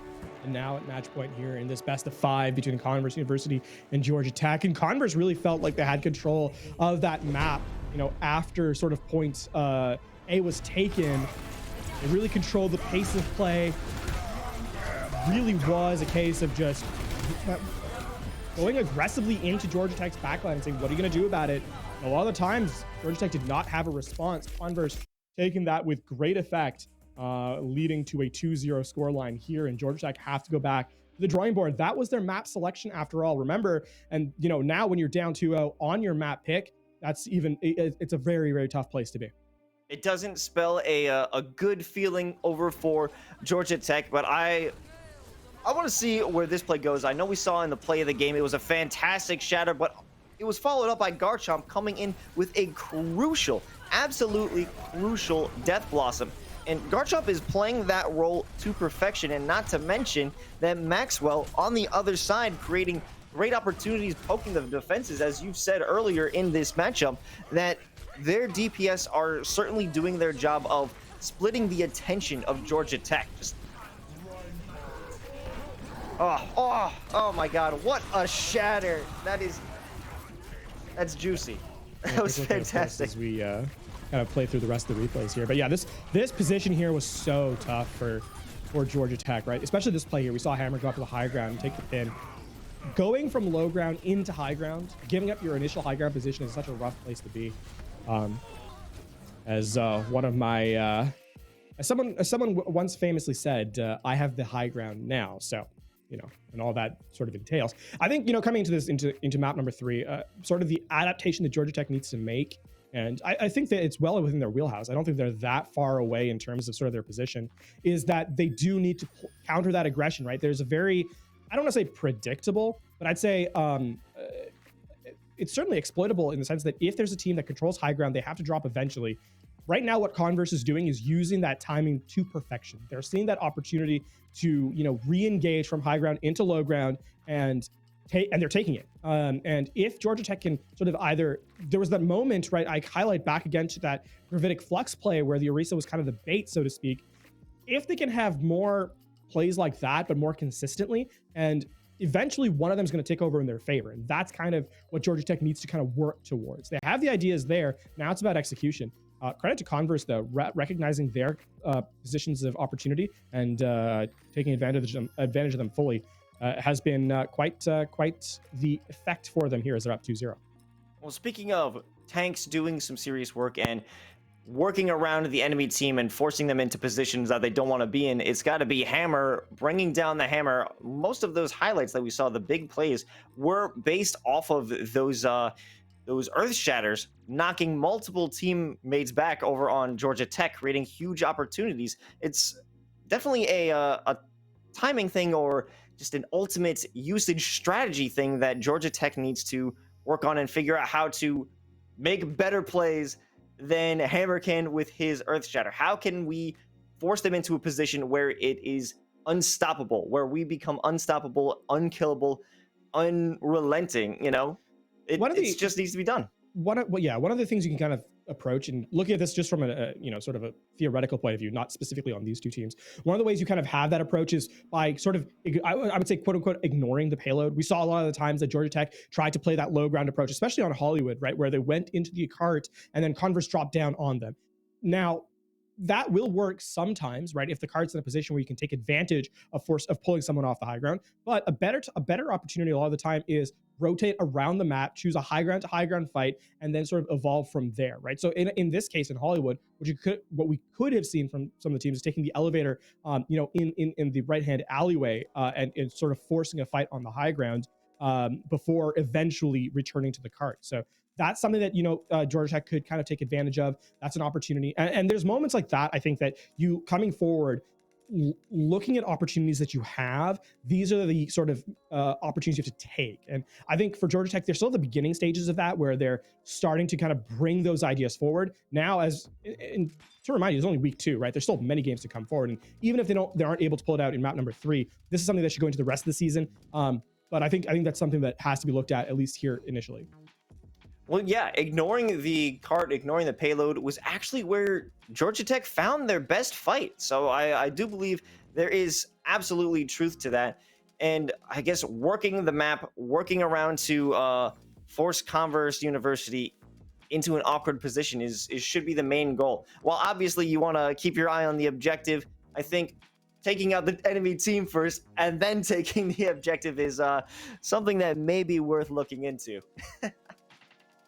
That is fair. We're getting a chance to look at what third map is in just a moment. We're waiting to get that information here. So as soon as we get that, we'll relay it to you. But let's talk back to map number 1 though, Pro, because there's a lot that kind of started there that has kind of trickled down to the rest of this map. And I think we have to take a moment and look at Converse specifically, because they've done a lot of really good work here in the series, and well, they should. They're up 2-0 on match point in our best of 5. And I think one of the things that we have to talk about is that tempo, is that pace of play.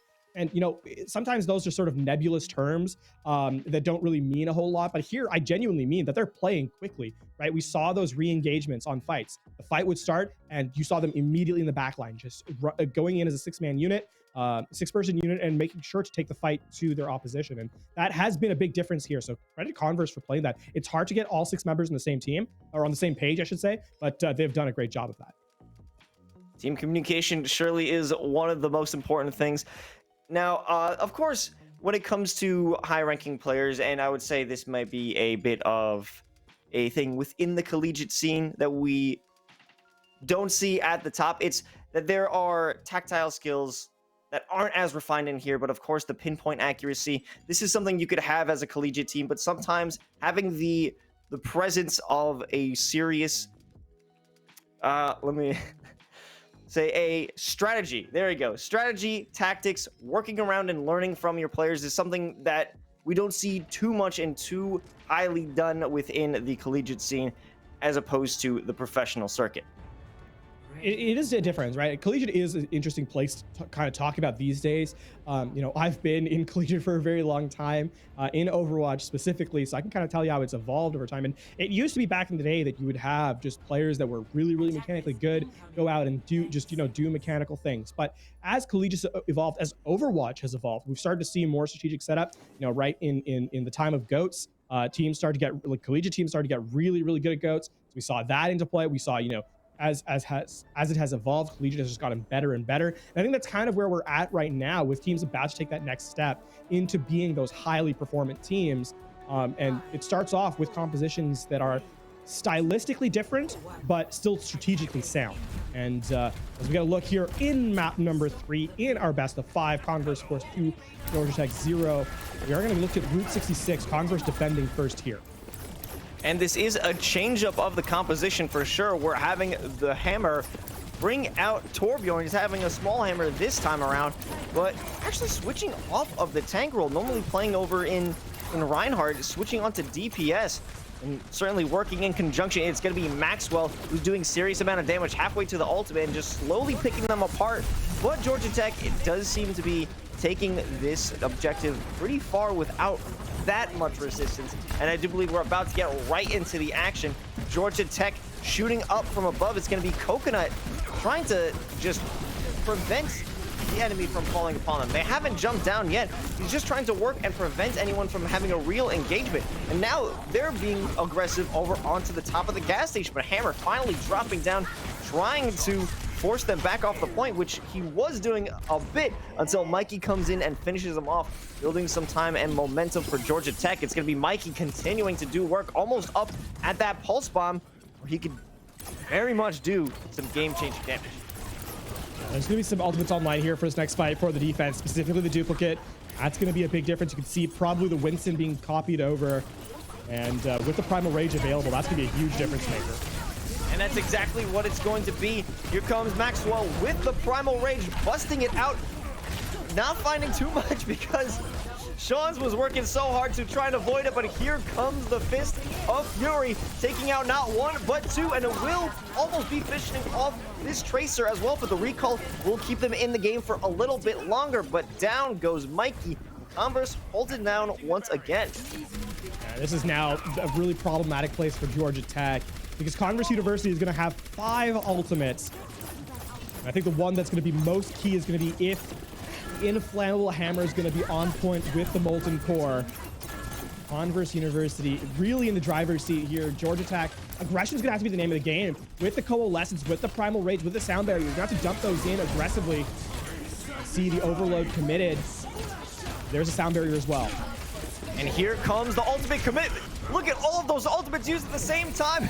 On the side of Converse, it's going to be the Molten Core, the Window, the Valkyrie over from Chance, but it's not working out at all for them. Georgia Tech is completely taking control of this situation, and they haven't committed a single ultimate except for Sean's. And maybe Coalescence as well. Yeah, that was a really good take from Georgia Tech. Put pressure in with the Coalescence. The Gravitic Flux was there from Garchomp, but Sean's defending with the Sound Barrier. You love to see that. And that meant that Converse put a lot of focus into a fight, but it was split. They didn't ever really focus one target, and they threw all those ultimates out, but not any. They weren't on any one target, and therefore everyone kind of stayed alive with that Sound Barrier. A ton of value from the Lucio player here, and that means Georgia Tech will get their first point in this, or second point in the series. as they get through point A and continuing to put the pressure on here. Second point in the series. That is a rough fact to behold. And they are going to keep on the pressure. Finally, Coconut will bust out that Death Blossom and absolutely massacre Converse University in that one room. And with all these ultimates available for them to push on to the second objective, it really puts Georgia Tech in a great position, considering they used almost none of them in that initial take. It makes this secondary push that much easier. This is, yeah, it's really good. Maxwell actually uses a duplicate as well. And, you know, coming in, we're going to see Maxwell switch over to the Tracer. Georgia Tech still has a ton of resources. There's a self-destruct. They're going to have the Coalescence to follow up as well. Oh, Might not even need it, though. that was a very nice self-destruct because it also took out that ammo field, which is exactly what they need to stop anyone from jumping down. It forces them to cower back into spawn, so they don't want to commit too much instead of risking their own lives. Coconut jumping into the thick of it. There, he will avoid narrowly that Deadeye. Finally, it's seeming that Converse University is coming back with some serious damage to push them off of this point. But this fight isn't over just yet, ladies and gentlemen. They're going to hold on to it for just a little while longer. And Juice Ice will be the last one to try and escape this fight if he can. No, he does not. He takes the long way back from spawn. Johnny Bird, unfortunately, just a tad late with the Coalescence. That needed to be maybe another 2 seconds earlier. But now Converse are in a really great position. They're going to have Rally. They're going to have, you know, the DPS ultimates coming in soon. But more critically, they're going to have the Gravitic Flux here for spacing. And they have positional advantage. They're going to have high ground control. They have control of the objective as well. You can see the Gravitic Flux here from Garchomp. It's going to be the opening gambit. Wondering to see if that will come true. There comes the Pulse Bomb. Doesn't actually do too much there. Maxwell does chip him down, though. It doesn't make any kills, but it allows kills to happen. And Garchomp is just decimating and chunking these players down. A big play by them. And I also just noticed Garchomp is no longer on the Reaper, switching over to Tank. It's quite nice to see how versatile these players are, that they could just swap roles in between maps. I believe Hammer and Garchomp each switched each other's positions. So the DPS and support. Here's got that engage, though. Gravitic Flux. Oh, in conjunction with the Deadeye is perfect. They had nothing to prevent themselves from being taken out in that fight. And there comes the follow-up by the rest of Converse. In that push, which came in hot, was put out without much of a struggle at all. I thought that was going to go a different way, but I am a big fan of that Deadeye and Gravitic Flux combo. That was very nice. And now in last fight territory, 12 seconds, who's going to touch the objective? It's going to have to be Mikey, but Mikey's being chased down. Maxwell could prevent Mikey from getting onto point. They may not even have a chance to contest. Oh, and pushed away? No.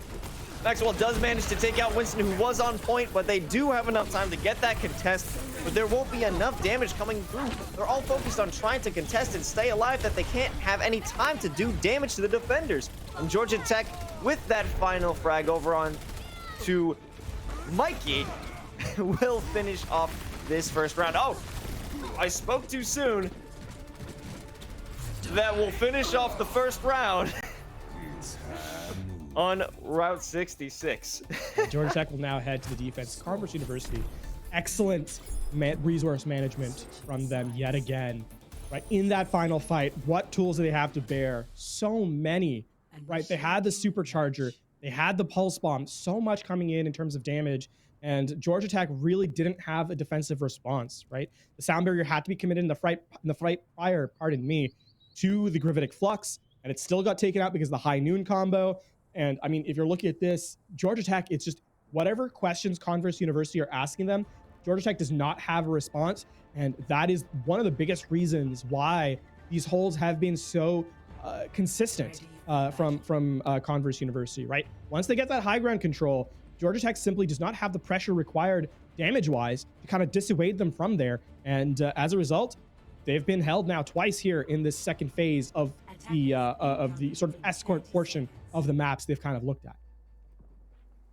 Yeah, you know, they almost secured that second point. They were so close to just getting an extra edge in this map, but Georgia Tech faltered at the last moment of pushing into the actual what was the Deadlock Gang Inner Sanctum in that final strip of land that they had to push through. If they could just hold on to that one place, it probably would have changed the course of this map, I believe, because then it would have been much easier for them to secure high ground within the last third of this map. But now let's see how they could work with this high ground, as that they are now going to work from that gas station, holding on to it. If they could hold on to it, this may spell a good map ending for the squad.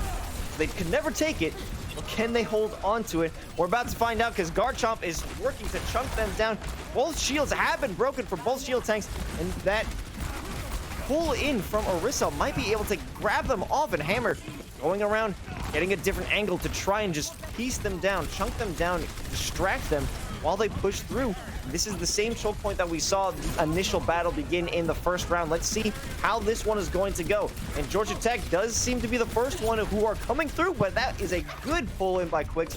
There isn't anyone to really capitalize on that. Coconut coming around the side might be able to work and get a great amount of damage over onto Quicks, but he's being sustained, he's being kept alive. And now the focus is turned around over onto Garchomp, and now no one is there to protect that payload. A 5-kill streak for Mikey, looking good to start off this second round for Georgia Tech.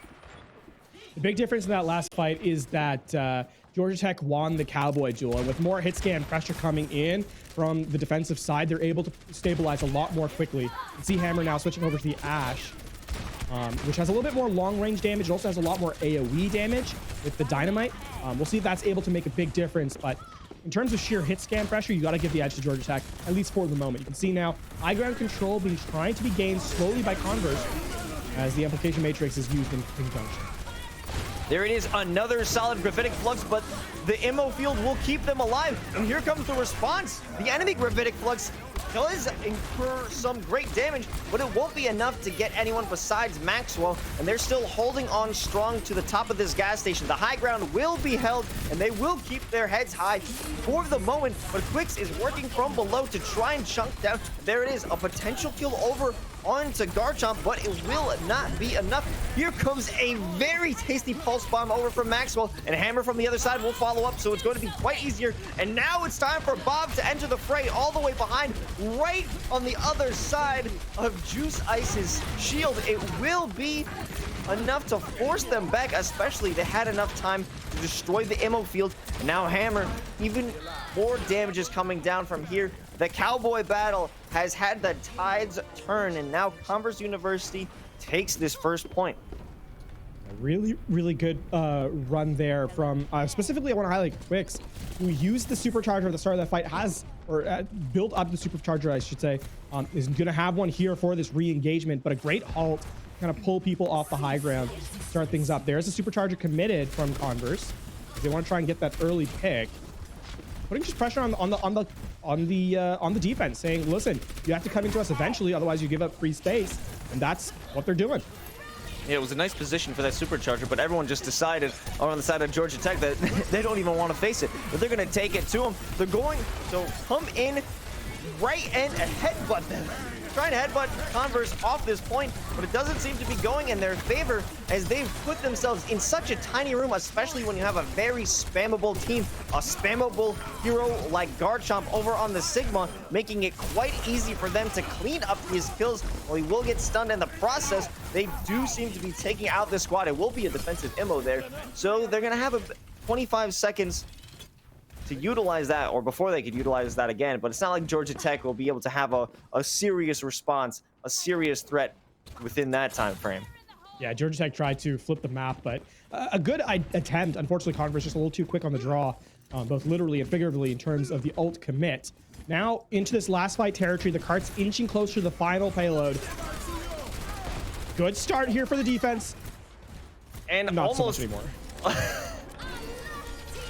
Oh no, it was a good start, but that combination of the ammo field as well as 3 other players being taken down does not spell a good fight for this squad. And here comes Bob, right in the thick of it, waiting for everyone to drop down, but it's going to be the gravitic flux over from Garchomp. All of this ultimate coming to crash down on Georgia Tech, and Converse University will 3-0 this team in the second week, pushing their record to 2-0. Georgia Tech now on a 1-1, but still a respectable score. Really, really well played by Converse University. Let's made a quick look rather at the highlight of the match. And this really was a tempo-based game that really stood out. Converse University always setting the speed of play. As I highlighted, at the end of the second map, they really set the tempo for which to play by, and Georgia Tech just could not level up to it, right? They were perhaps not comfortable playing that quickly, but ultimately, credit to Converse University for identifying their win condition and executing on it spectacularly fast, and led them to a 3-0. And I have to say, we're in command of the series for the majority, if not the entirety of it, and a well-earned 3-0 indeed. Yeah, definitely. I want to look back to that one final play. Well, we'll get to that in a second. But again, it's Garchomp coming through and going massive. This player has been all over the map with multiple gravitic fluxes that were incredibly clutch that allowed Hammer to come through with that Deadeye. And of course, Hammer as well. Both of these players, with their ability to flex on different roles, has just pushed them so far into this map and so far throughout this series that you have to give it up for these two players. They did absolutely phenomenal. Not to say the rest of the squad didn't outperform when it comes to each role against Georgia Tech, but still, Garchomp going crazy on the Sigma, going crazy on the Reaper, and it's something you just love to see. Yeah, definitely a highlight player throughout this series, and excited to see what Converse University brings to the later stages of the season. Of course, coming out on top here in this match, the first one on stream. And I think, there's definitely questions I have for the rest of the regular season, not just for Converse, but for the rest of sort of the teams that we kind of have here in front of us. What is going to be the kind of style of play that we expect to see? We saw a lot of rather slow tempo play for the majority of the games today, right? Reinhardt, sort of a rush-based composition. We saw the Orisa make a big showing here on Route 66. Is that going to be kind of what we expect? Will we see any dive? Right? Will we see the Winston compositions come into play? So I have, as many questions have been answered here for day number one for us here on the broadcast. I'm excited to see where it kind of goes in the future, because a lot of it's going to come down to, I think, in the later stages of the season, especially, have teams kind of cemented their identity in terms of what they prefer to play. And will there be sort of an evolution as we keep going? But that's something I'm going to keep my eye out on for sure. For the moment, though, this has been a really entertaining match number one for us here. Pro, you and I getting a chance to commentate on it as we get set. 3-0 for Converse as they take down Georgia Tech here in our first match of the week.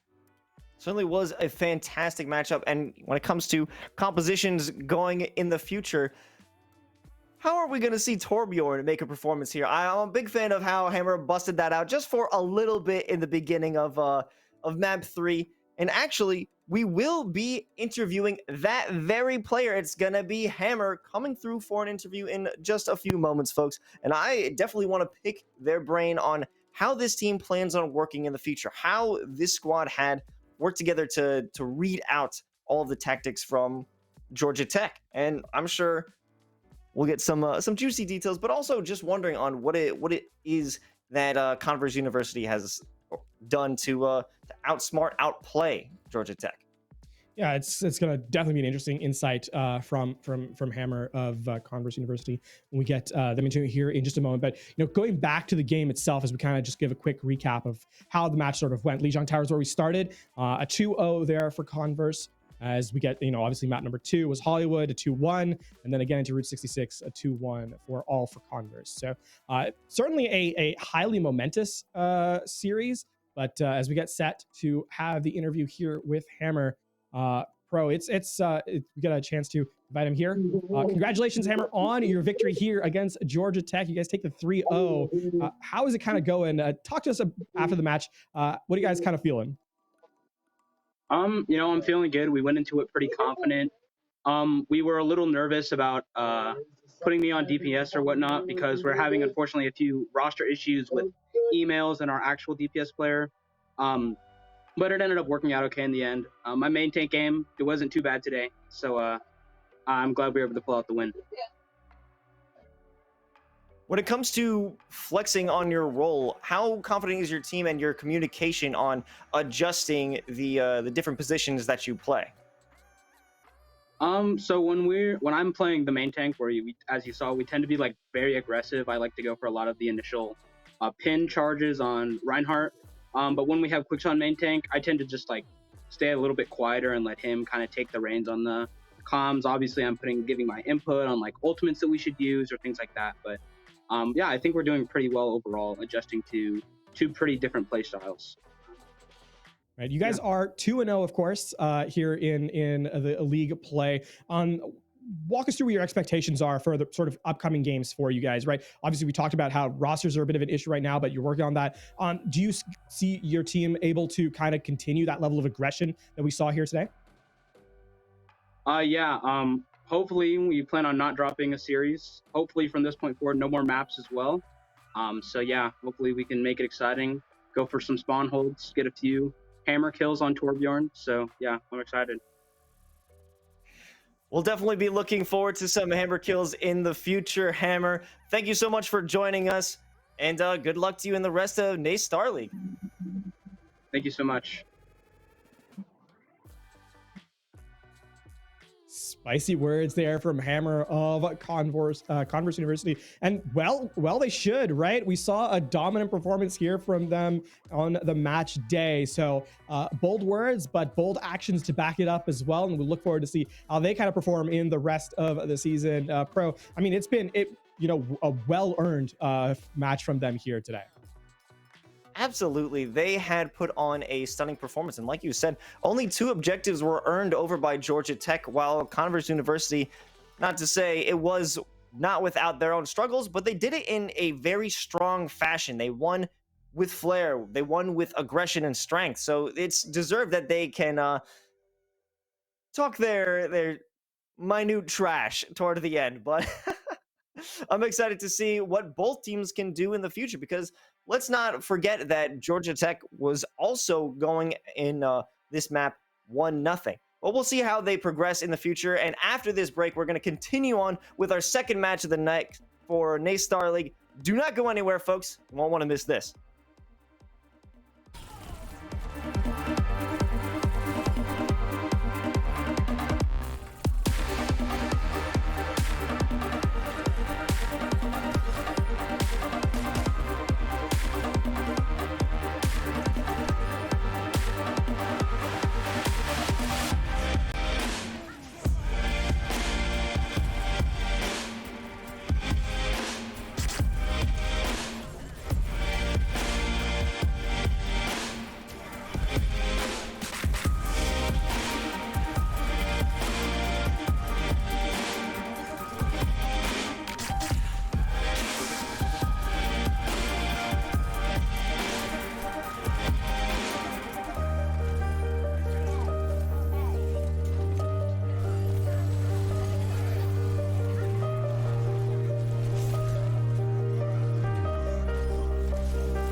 Hello and welcome back, everybody, to the NACE Starleague Overwatch Week 2.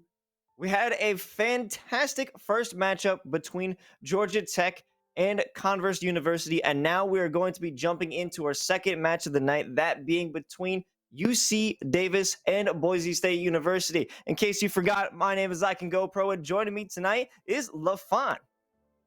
It is good to be here. As you said, we had a great first match, and I'm looking forward to seeing how UC Davis and Boise State both level up and compare, because we should have a good match on our hands here, as we said, here in week 2. Of course, games underway on broadcast. And I Can Go Pro. One of the things we can talk about here as we get a quick look at the head-to-head.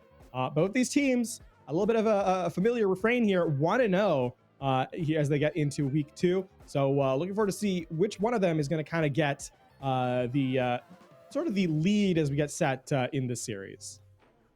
Well, I think we're going to have a strong fight to the bitter end. I don't think this one is going to be ending in a 3-0, a 3-1. I believe that we are going to make it all the way to map 5 here. And, you know, I'm only saying this because I believe that Boise has a very strong esports program. I just know that they have a strong commitment to their collegiate esports and especially Overwatch team. And I've seen a few highlights from their one tank player. That's going to be Plato. Definitely someone you're going to want to check out when we jump into this matchup. That matchup is going to be a big difference maker, I think. And right, we haven't quite gotten the information for which map we're going to yet, but when we do, we'll let you know as soon as we can. And you know, I think one of the things we can talk about, of course, is in terms of matchup, we can talk about sort of the styles that these teams like to play. One thing we've seen from collegiate, especially here in North America, should say one thing we've seen from North America, especially here in collegiate, because that's kind of the order of operations, but has been a more rush-based composition. By that, I mean Reinhardt coming into the play. And if we haven't seen Reinhardt, we've seen more poke-esque compositions with the Orisa, with the Sigma, right? So I'm running some of the double shield. And of course, the hit scan in the name of the Cowboy or Ash in that sense. So one thing I'm kind of excited to see is if we're going to see some of those high-tempo compositions coming into play, maybe the Wrecking Ball, maybe the Winston, or if it's going to be more, as I said, along the lines of the rush or poke that we've seen to this point. And that's going to, I think, be the question mark, not just for this week, a broadcast, but going forward and kind of seeing how the region evolves. And obviously, you know, there's a lot of teams here, a lot of opportunities. We'll see if that really comes to play.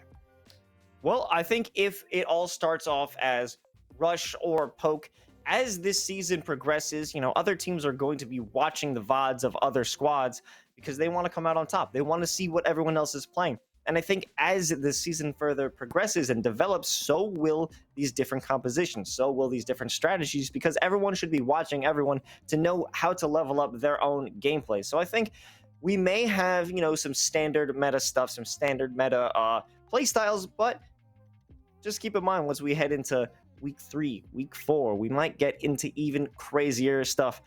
Many great things to come in the long term, but in the short term, of course, this matchup. Yeah, and we're like I said, we're still waiting to see what the first map's going to be, and a lot is going to hinge on that, right? Because with the map select coming in, you know, there's a lot of opportunities for different things to kind of come into the forefront, right? We saw, you know, looking back at the last series, we saw Control as being the first map type, which gave us sort of an indication of how quickly these teams like to play. If that's the case again here, then, you know, we might get it gets a little bit more insight into the sort of the speed of the team's play style. If you go to a hybrid or assault or one of the more point-based game modes, then we can see if there's a strategic setup that's a little bit different. So that's some of the differences you might see depending on which map is first. But I think that's going to come into the question as we get set to go in later. I think Control is the perfect setup to begin a series of maps because it's a neutral ground. It's a neutral point where you're going to see both the attacking mechanisms and defensive mechanisms that either team employs. So it's solid to see how you could potentially play around other squadrons. You know, when it's an assault or an attacking defense, you don't exactly get the full story. Of course, you don't get the full story when one team is fully set up on the high ground and you're trying to push that payload. But otherwise, you understand how you could potentially poke through the defenses of an enemy squad. And that's why I think that's, you know, Control will always be the first matchup of a best of 5, a first to 3, a best of 2 even. You know, it's the best way to figure out what an enemy team is going to be doing initially. Right. Well, the game will be underway in just a moment. We are waiting to get word from the teams when they are in lobby. When we return, we will be into game, so don't go anywhere. We'll be right back.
Welcome back to the NACE Starleague Overwatch League Play Week 2. And we came back after a bit of a hiccup trying to get everyone involved in this matchup, but now we are ready, ripped up and ready to go for this second matchup of the night, that being between UC Davis and, of course, Boise State. And I Can Go Pro. There's no way you forgot us two. I Can Go Pro, and, of course, the fantastic LaFon. Good to be here. We do have confirmation of our map number 1, so that's a good start. And obviously, once we get into that, we'll be off to the races, as they say. But Lijiang Tower, we said that control is probably going to be where we go to first. And in fact, we were correct. Lijiang Tower is the name of the game mode. And we talked, of course, before the break about what we kind of expected to see in terms of compositions and so forth. And rather than rehashing sort of those arguments, I think one of the things to look at now that we know what the maps are we going to see some of those high tempo aggressive plays? And I think we got to see, we've seen on broadcast already Control Center, we've seen Night Market. Do we get to see Garden this time around? Do we see the more fire play? I think really that's what the question is here. Are we going to see more projectiles, sort of that echo-based compositions, or is it going to be more of that rush style that we saw earlier today? I definitely want to see some environmental kills on Garden. That's kind of my big hope, my big prediction for this first map coming through. But I know without a doubt we're going to have to run through a rush composition, that being at least one round coming from Boise. Because I've seen some of their highlights. I know that they like to get quite aggressive. As I mentioned, one player before is Plato. So if I am wrong in that one, which I will not be. I like the confidence. You got to be confident. I mean, you know what? Fair.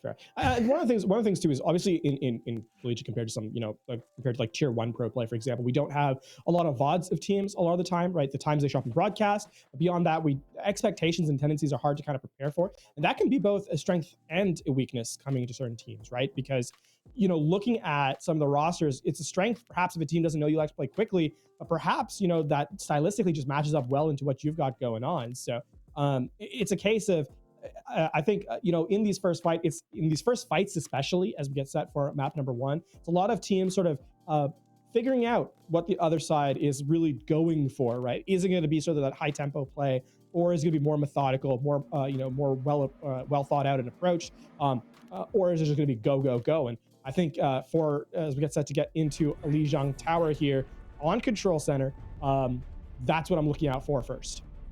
Oh, I think we have quite a bit of go. Take a look at Gob on the Doomfist, Plato with Reinhardt, Kel on the Diva, and a large bagel. Whoa, I almost read that as a large burgle.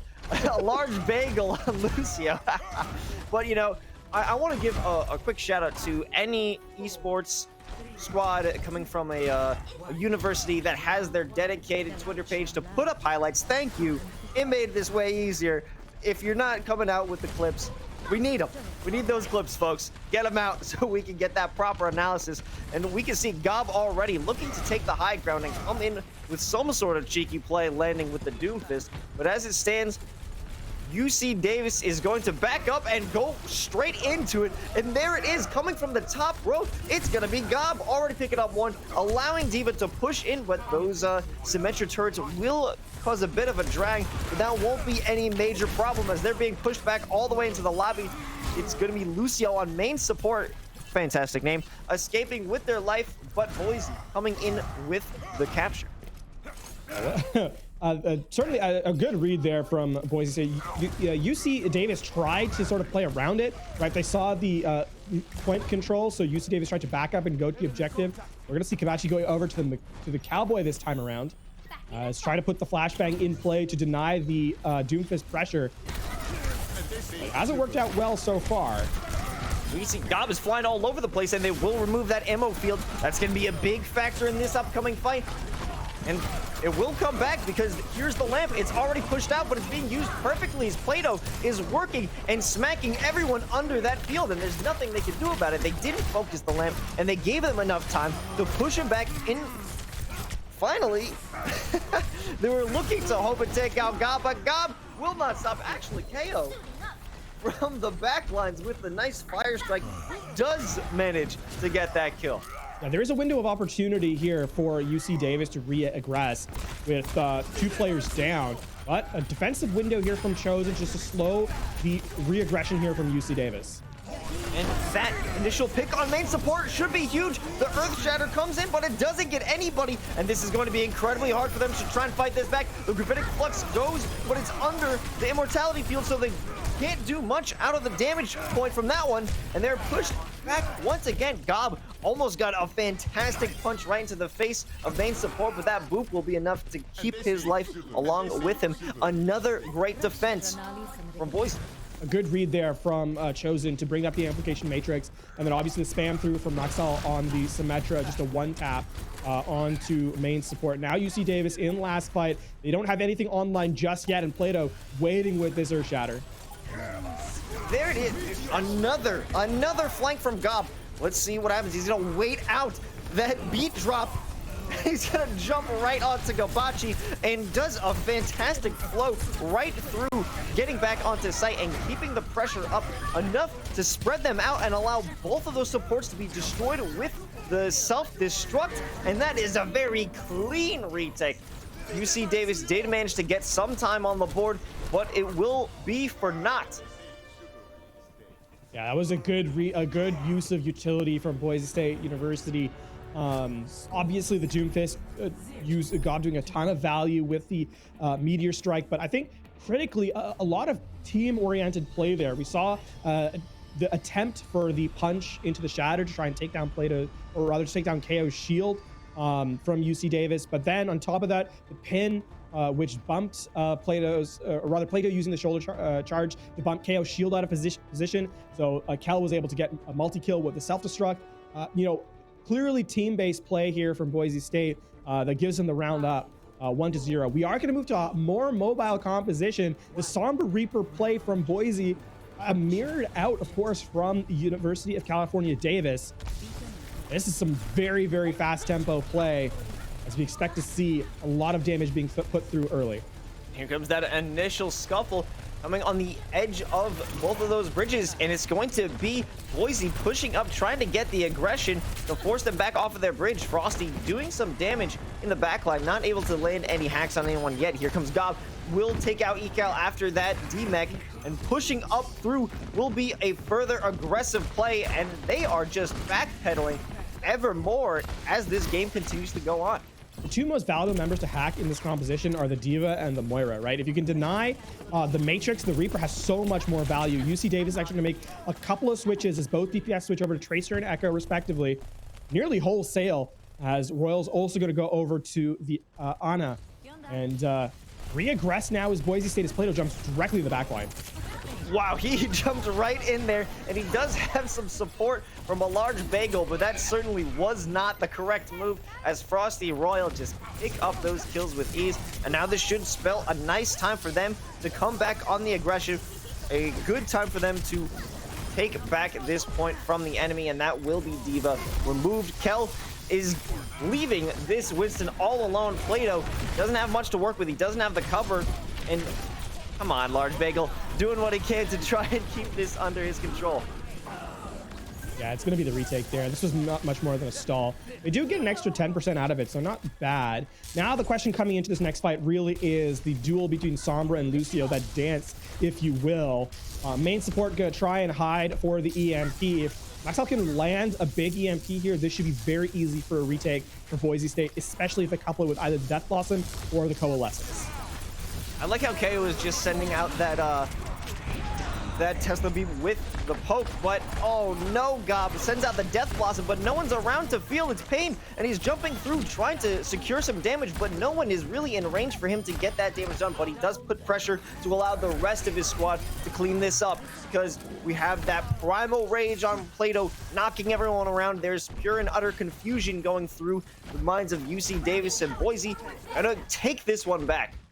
It might be weird to be critical of a team that just won a fight, but Boise State used a lot in that engagement. They are only going to have the self-destruct and the sound barrier here, and the re-aggress from University of California Davis is going to be much better. They have so much more tools to work with here. Well, what does the Pulse Bomb do? It does get a little bit of damage, but nothing serious. Frosty on that Diva copy, not going to be able to have that self-destruct just yet. So close, but not enough to have that real impact with the ultimate. Frosty will fall, and the hits keep on coming. Boise State is looking to take this one back. Kabachi having to force back, and the self-destruct is at the ready for Kel. Will it be used? No, they're going to be knocked out of the mech and fall into the pit. Exactly what we needed, folks. Exactly what I was looking for, and it's exactly what Boise State was trying to manage as they hold on to this site, and they don't even need to commit their ultimates. Now the overtime will tick away, and it's a slapdash effort here. It's not clean, it's not concise. And UC Davis are going to go down here in map number 1, barring an absolute miracle here. And the miracle is just not coming. Well, if you ask me, anything can happen in Overwatch, but in this situation, probably not a recovery for UC Davis. Good map number 1 in most efforts from UC Davis, unfortunately unable to sort of flip in the last moment. Good recovery from Boise State as they take the 1-0 lead here in this series. As a good first map from Boise State University. We're gonna get a quick look from the highlight of the game as Plato and Reinhardt. See, this was the, I believe it's just the self-destruct. Yep, there it is. Yeah, definitely. I have to agree with you saying that it was all around the team creating opportunities for each other, and that was a perfect example. It was Plato shoving their line and spreading them out so they can't really protect themselves, protect each other from that Diva self-destruct, and creating those opportunities is exactly what they needed to secure that dub.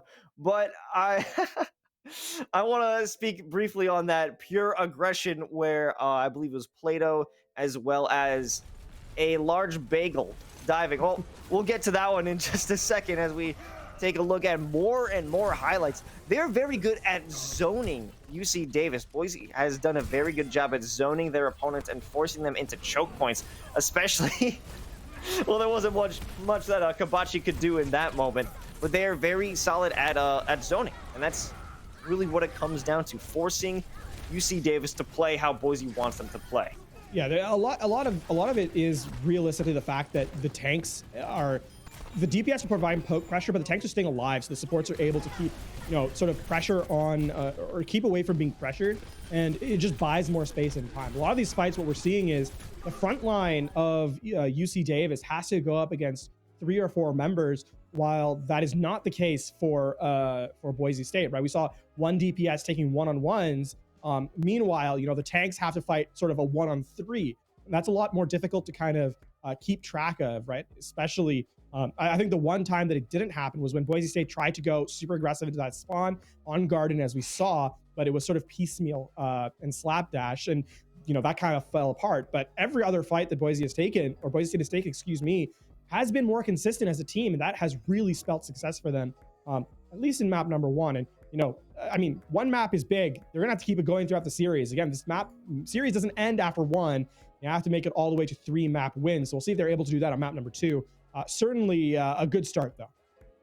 Yeah, I love to see it. I want to see more, I guess, aggression coming from UC Davis. We saw plenty from Boise State for both teams, especially with that one play. I think it was just to kind of just distract them or stall for time, but I don't believe that extra play from Plato was necessary.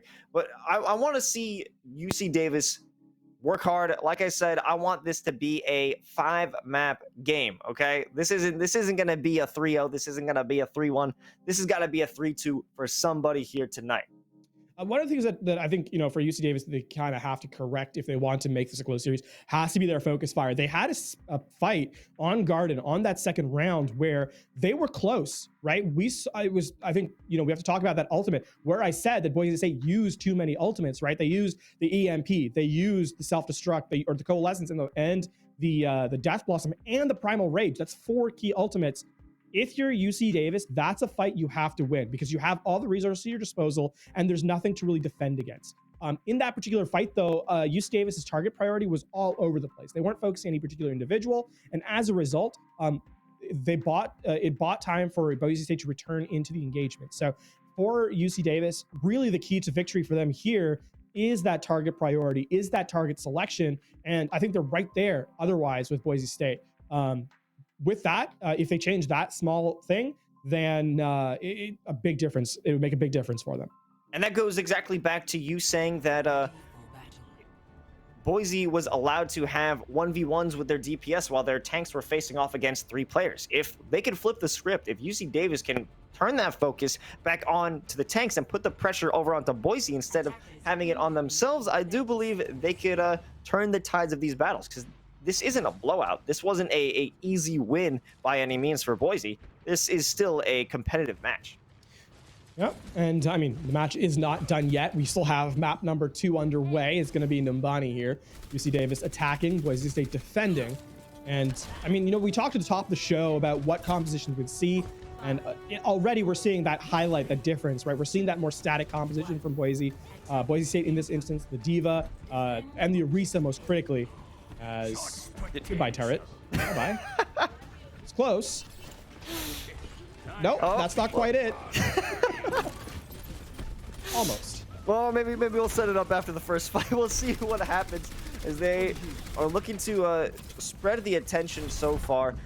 Nothing very crazy yet. Frosty underneath that bridge waiting for the rest of the squad. I guess they are looking to have those 1v1s and take them away from Boise. I think... Come on, there we go. Oh my god. I couldn't think until that was done. 6 times the charm. Woo. And finally, this brawl will begin. Both KO and Eco are looking to take on that opposite bridge, but he has to escape with his life so close to the death's door with 50 health. He escapes. Royal, they haven't gained Royal much has Nano early. This could be used now on Kato to really force the fight. Wow, that was incredibly quick. And let's see if they can take advantage of that. Kabachi with the aggressive play pushes Torbjorn all the way back and will secure that first kill of the fight. But Ekal is the second one to fall, so it turns into an even matchup. And Frosty found themselves in a terrible position. When you're such a mobile player, you cannot get caught indoors in tight corners. And KO as well, almost falling again, completely negating any advantage that UC Davis had. KO is really wanting a lot more of primal charge than they got with the nano boost, right? You should be at least up to like 90% at this point if you're the Winston. Half the time bank is gone here for UC Davis. They've kind of wasted their own time. Great haul to prevent KO to get to the high ground. And Gob over on the side, getting great tracking on KO flying through the sky, and they still haven't managed to get a tick going through. Just a tiny sliver of the objective has been completed. And look at Royal already back with the nano before KO could get it. That's insane. KO not able to get the primal rage despite being nano boost, and then nano boost coming back up online again. That's just, I mean, good from Royal, but you need to see better play, you know, or more consistent approach from the tanks. You see the Echo try and go for the flank. Definitely have to make sure that Echo does not get caught in a tight corner. Marksall will be taking some serious pain, but the ammo field will keep them in play. And finally, it's going to be Kel who comes through and starts slaughtering the enemy squad, but it will be too late because Echo has that transformation. But nothing really comes of it because Kel is still going crazy, holding on to their life. It feels like Kel is taking no damage at all, but that is the great work coming from both Chosen and a large bagel leading the charge. A large bagel knocking them back away from the point still. This is disaster territory for UC Davis. Now you're hoping for a hero self-destruct from Ekal. That's really what this map lands on. Are we gonna get it? There. No. Gale looks to try and follow that up, but he falls himself as useful as that self-destruct. Boy, he give him some ultimate charge. And I can't imagine that this next fight will go too well. Look at the ultimate economy. Here comes the self-destruct. Doesn't cause any damage, but it's still enough to scare away whoever is in there. I do believe that it is Frosty trying to play for their life along with main support. This is not looking good. No, this is last fight territory, and UC Davis has no resources to work with. Superchargers online, tactical visors available here for Boise State. They're looking to close this out right away. And it's seeming to be that way. They can't even get on the point with 10 seconds left. There goes down main support. They have 3 players left alive, and there's no way that they can make this one work out. And UC Davis truly struggling on this matchup.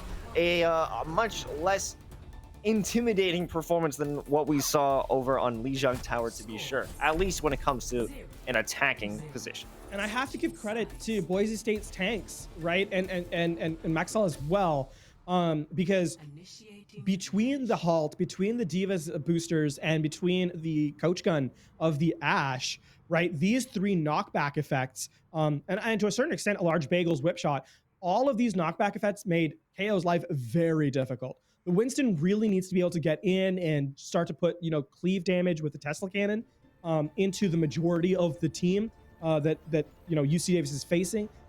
When you're knocked off the high ground that consistently, though, you're unable to sort of generate that primal rage healing or primal rage damage, pardon me, and that really was a critical difference. So yeah, KO may have looked like they were struggling significantly, but you have to really translate that to being Boise State doing a great proactive job of really denying entry to the tanks, and that has really been the difference maker here from in map number 2 and the reason for the full hold. They were certainly dug in at that top position. They were not being rooted out from the high ground, and high ground has been a consistent theme throughout this matchups that we've seen so far, and UC Davis just could not get a hold of it. A big amount of props over to Boise for being able to counteract that with ease. But also I want to talk about Royal with the heals of a god, an insane amount of heals and charges coming through. But the fact that you need to heal that much and your team isn't doing enough work certainly stands as a bad idea. Something wrong is happening there. Rossi taken down. This spells the beginning of the end of this map here for UC Davis. Unless a hero play comes in. Dodging the Helix rocket. This has gone from bad to worse now for oh no, UC Davis. The absolute flank.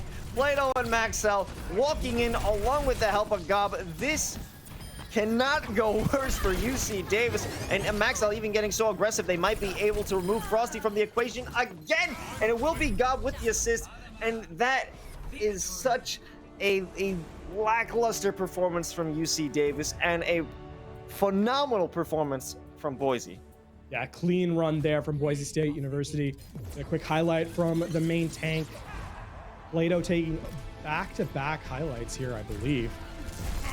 Yeah, that's just a clean dive into the back line. No defense whatsoever. We see obviously the Tracer in the back. We see the Genji getting the dash resets. There's not much you can do if you're the defense, and as a result, 2-0 here. Boise State making it look clean, making it look clinical. They are trying to complete this as quickly as they can, and with that full hold on Numbani, they're looking very strong.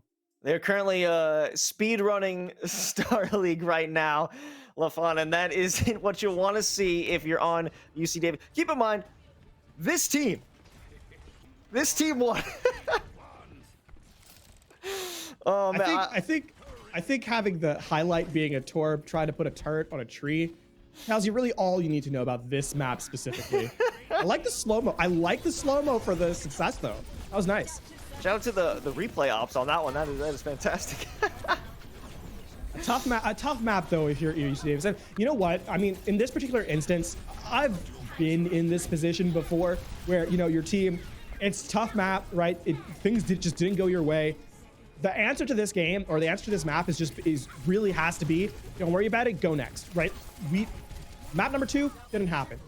It's still 0-0. You gotta just focus on the next one, because otherwise you can start to get into your own head a little bit, and start getting into a position where it's like you start second guessing your approaches. And if you're UC Davis right now, that is the worst thing that can happen. You just have to go out to map number 3, play your game, and just try and go for the win, right? Because that's all you have left going for you. Certainly, if you take this game's mentality into map 3, you're going to play just the same. And I think it comes down to the fact that they held so well against those tanks. And of course, when you are on the offense and you aren't able to secure even a tick, it doesn't matter how strong your defense is. The attackers on the second half know all they need is one tick, so they're going to throw everything they can at you, which makes it incredibly difficult because you have no room to play with on that second defense. For sure. I do want to highlight, at the moment, we've talked about UC Davis quite a bit, but I want to highlight in this particular instance, their opposition for Boise State, because, there is a an element of great reads coming in from them, strategically speaking, right? I talked at the half how KO was having a hard time re-engaging with all those knockback effects, but you have to be, you have to be able to set that up yourself if you're the team. And for Boise State to recognize that, recognize their win condition, establish upon it, it's a massive part of, why they're up 2-0. And with such a dominant defense, they were able to completely shut down the win conditions of their opposition. And again, that is something that you have to laud, because it's a really difficult thing to do. And to do so that quickly, that reactively, is impressive. They also utilized the win conditions that UC Davis was trying to employ, because they were going in for the deep dives in that back hallway. They had, 3 different attackers who all made it into that back section, so there was nothing they could do when they were flanked in that hallway. So the fact that it was Boise State able to do that dive and UC Davis unable to counteract the dive that they were trying to use themselves really speaks how Boise State has mastered this one map. Getting ready for the next map, though, we do have some substitutes coming into play as well, so keep an eye out for that for Boise State specifically. It looks like Asu, Nerdybird, and Frost coming in exchange for Bagel, Chosen, and Maxell respectively. So that will be the subs in play here for Boise State. Looking like no changes for UC Davis, so their standard roster. We'll see if that makes a difference here in map number 3. Or if Boise State will continue their run of dominance here in this matchup. Of course, this is now a must-win situation for UC Davis, right? Down 0-2. They are, of course, facing match point. And with Boise State, they'd like to keep it the status quo. If they can keep it going as aggressively as they have, they'll be more than pleased to take this one in a 3-0. And there may be a bit of an issue when trying to counteract against Boise State's tactics, because now 3 new players are coming in. You don't know how they work with the rest of their squad, so it's going to take a bit more time of learning how to play around and how to counteract this new composition. Yeah, and this is I will say it's slightly uncommon just in Overwatch in general, right? To have this many substitutes come in at once, and it's really hard to prepare for it, right? You can prepare for one because stylistically something might change. Looking at some of the roster changes that have happened, you see one player, okay, this player is really good at Tracer and Ashe, so they're probably going to play Tracer and Ashe. Another player comes in there, this player is really good at Echo Tracer, so maybe they'll play more of these poke compositions, right? For an example, when 3 players come in, as you said yourself here, you don't know, right? Is it a case of more playtime for these players, or is it a case of this player just happens to be really good on different characters? We don't know. And it's hard to research that. And so, yeah, certainly Boise State, again, even if they didn't have the upper hand in the first half of the series, they very much do for this third map. And I mean, considering their performance in map 1 and 2, it's not really a surprise here. And, 3 substitutes, it shows that Boise State has such a deep pool, and the program allows for so many different players to come through and take part in this. And that's why I love collegiate esports, because it lets esports live and thrive, because you have so many different players who love the game come in and have an opportunity to compete. But also, going back to the idea, there's 3 new players. This is essentially a new team that UC Davis is having to fight. 3 players is such a massive difference. To be fair, Boise State's tank line has stayed the same, right? So that the tanks still like to be aggressive. Plato and Kel, when they're on these dive characters, when they're on these mobility tanks, have shown that they're willing to go in for those engages. So I think if you're UC Davis, you're still looking at that, you're saying, okay, they're probably still going to play aggressively. We need to get prepared for that. And right now, double bubble seems to be the opportunity that UC Davis is trying to take to defend against it. I'm glad. I do believe this is the first Zarya we've seen today, and as a Zarya main, I'm happy to finally see Ekal come through with that. And a nice bit of a spray. Oh, almost the initial frag from Kabachi here. But just getting in some poke damage, but here comes that aggression from Plato that we were talking about. He gets in with an insane amount of damage and comes out essentially unscathed. While they are getting that payload moving up a bit, this is just the name of the game. They're playing out for this high ground, and finally KO is going in to try and counteract that. With that anti, hopefully this can keep them in this fight. Hopefully this will allow a few kills for UC Davis to get onto the board here, and it does at least, because now they are starting to have some picks. Now they are starting to have that aggression that they need to counteract what Boise is going with right now. Yeah, Royal actually ahead of the Primal, or sort of the Nano Boost charge. If they can get Nano for this next fight, which Royal will, getting the nano boost onto KO will allow them to get a real aggression here into the Primal Rage. Here's the nano engage. A good start right now for UC Davis. And KO is pushing in with that Tesla, but he will be slept, and there's no opportunity for him to help the rest of his team. But it's going to be Ecal doing some serious damage, keeping the bubble and keeping his teammates alive. This is a high charge, and there will be some serious damage coming in through shortly, but the Primal Rage and the Pulse Bomb are going to be the main factors here, clearing everybody off the point and giving UC Davis... Is this their first objective of the series?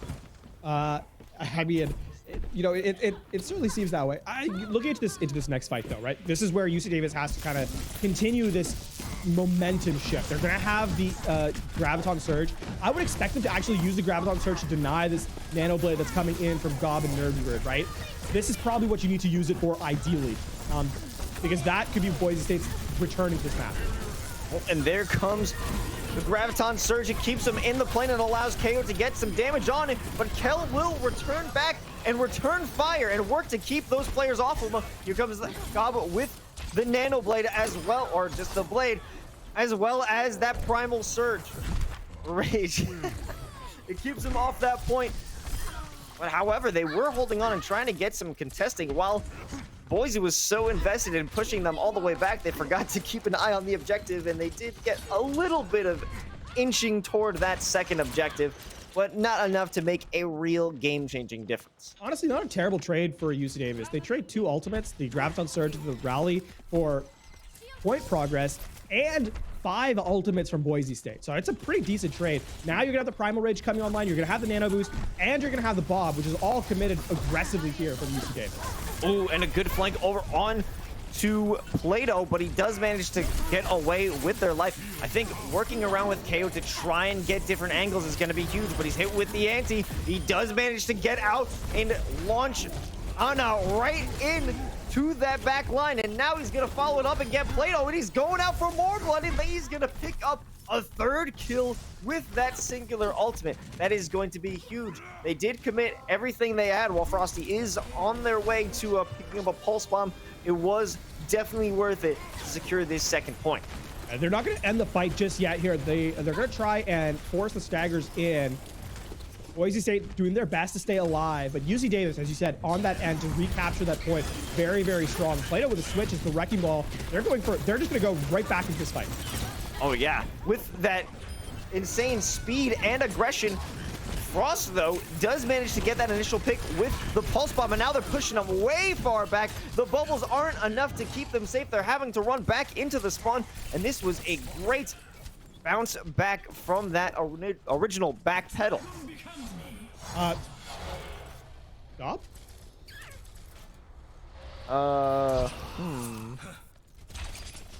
That's unfortunate. Listen, we've all been there. We've all been there. The Q key was just a little too, you know, it was right there.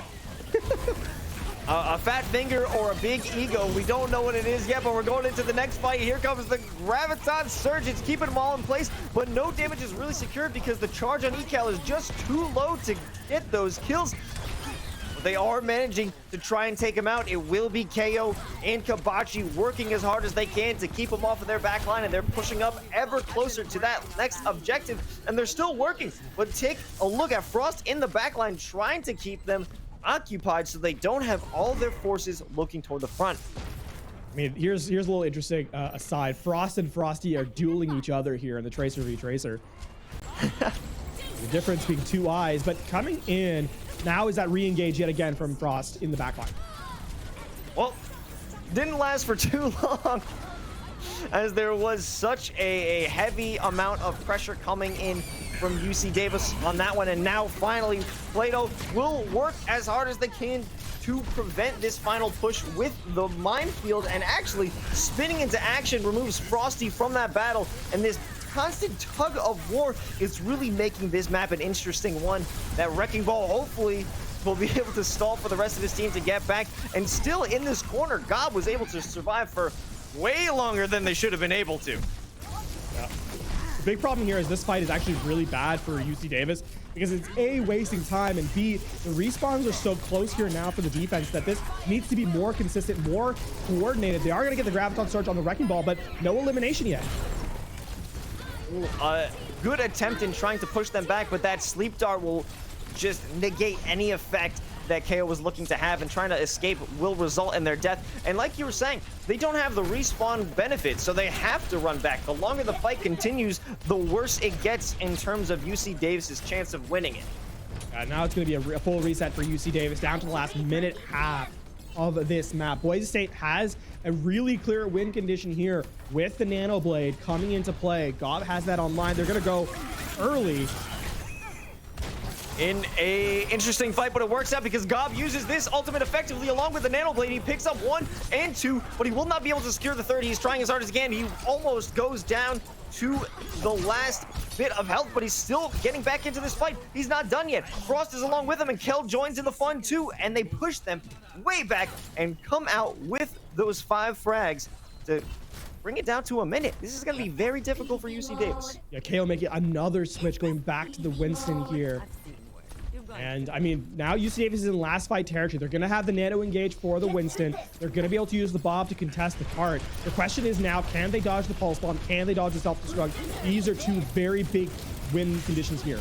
Here's the self-destruct, and it does find Kabachi. That's going to be a big play because they don't have Bob at the ready. So this is all up to the 5 players left standing, and Plato is just making it a mess for them to coordinate any fight. But there is Ecal with the massive beam damage. Doesn't get anyone and knocks Kel out of the mech, and they're trying as hard as they possibly can to survive and keep this payload going, but they have 9 seconds left. Here comes the minefield. Does it cause some damage? It does, but it's going to be UC Davis who are looking to secure this fight, and it does seem that they will. With 0 seconds left to go, pushed into overtime. They're gonna body block the doorway and win this first round. Oh my god, that was down to the wire. Really was down to the wire. A good reselection, re-engagement from UC Davis, right? We said that the highlight of the Nano Winston, and KO was able to provide so much value in that last fight, right?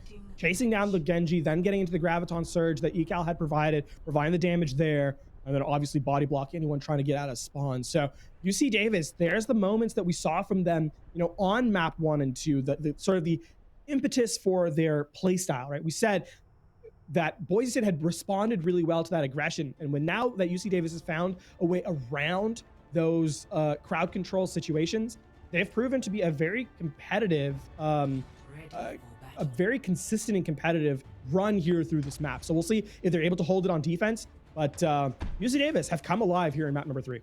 It is good to see. I've been hoping for them to come through and really show what they're made of and not allow Boise State to walk away with an easy 3-0. This is being competitive, and this is exactly what we're hoping to see here in the NACE Starleague. Indeed, indeed. Now UC Davis have to hold on to defense, right? They have to keep, ideally they just hold and they don't let Boise State capture the point. But if Boise State gets all 3 objectives, then at least bring the time down to overtime would be the minimum, I think, that UC Davis is looking for here.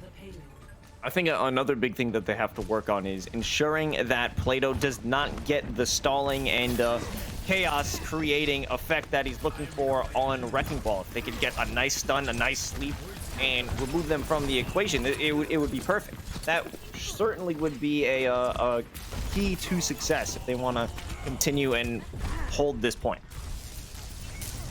Plato kind of just providing, you know, running interference in the back line and come chase me. You're not going to catch a Wrecking Ball, that's for sure. Doing exactly what they needed to do is remove him, stun him, sleep him, whatever you can, because focusing your fire on him while he's still alive, while he's still moving and grooving around in your back lines, it's not what you want. It's not what you want to waste time and effort on, because you're not going to get any ult charge and you're not going to get any kills. Speaking of, they actually take down Frosty with 4, so that trade has now meant the cart can move quite far forward. Boise State kind of stuck in no man's land though right now, pros. They're just trying to bully the Winston off the high ground, and so far has not worked out very well for them. Yeah, Gob coming in with the reflection against the Winston. It won't exactly be your best bet here, but they are still fighting for their life. And there goes the Primal Rage just to survive. And Heo is doing a very good job at surviving. And here comes that blade, and is it working quite well as he picks up 2, but it will get stunned and put that deadly run to rest. However, the fight isn't over just yet, because while everyone was fighting in that back line, we have some players over on the cart, and they're not going to allow Kabachi to get back onto point, nor will they try and stop Ecal, who is at a great charge, especially with that bubble, but that bubble will not save you, and it's still going to try and prevent anyone from pushing the site. Frosty hit with that bubble, sends out the pulse bomb, doesn't work out because it was eaten by the Diva, and this is just looking way too nice for Boise State to come and collect this first point. Definitely highlight here to Kel, who's provided a ton of value with that defense matrix, denying the pulse bomb, making sure that Kabachi was unable to trade his life for Frost, and a big part of why point A is unlocked. 4 minutes 5 seconds now on the time bank as Boise State continue to push their progress as they're trying to get these stagger kills. And so far, I mean, staying alive, perhaps not getting the elimination value that they quite want to, though. Yeah, I mean, right now they're just keeping them away, allowing this payload to move up, and well, now they're starting to get some kills going, but at this point, this is exactly where they wanted to get the cart, right in the zone of battle, right in the area where it would be contested the most. But all that allowed them just to take a ton of damage, and it gave UC Davis some time to recover and get into proper position. So I'm not sure if that was exactly what they were hoping to do in that overextension.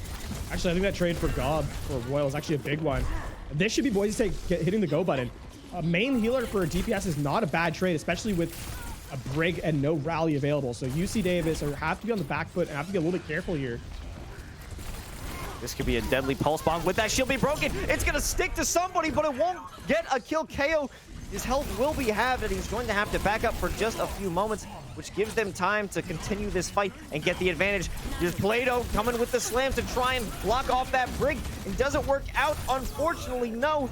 They will create some space. However, Frosty's on the point, stopping the payload from moving up. There goes the pulse bomb, but it's locked in the shield, and KO is there to try and pick up the pieces, but it isn't working out quite yet. The Primal Rage is on the cusp of being activated, and there it is. And here comes Diva back in the mech. They're trying to slam the Brigade all over the place. Asu so close to death's door, but they hold on to their life, and this is what Boise State is so good at. They are not dying. They are staying alive, and there's the Deadeye eaten again by the defense matrix. It does pick up Gob, but it still is not enough to take out everyone on the team. However, UC Davis is picking up some kills. They're getting some momentum, and they're forcing Boise State off the point. That's gonna have to be the reset now for Boise State. I mean, highlight to Asu, who was able to stay alive and going down to 10 HP, well-timed whip shots, but unfortunately not enough to turn the fight. And now it's last-ditch effort. Gob's gonna switch over from the Genji to the Soldier, trying to put pressure on the high ground. Hail? Hello? Health check? Oh no, certainly not. What you want to do is UC Davis. There comes the Graviton, but I don't believe it gets anybody. Seems to have clipped on the side of that ship.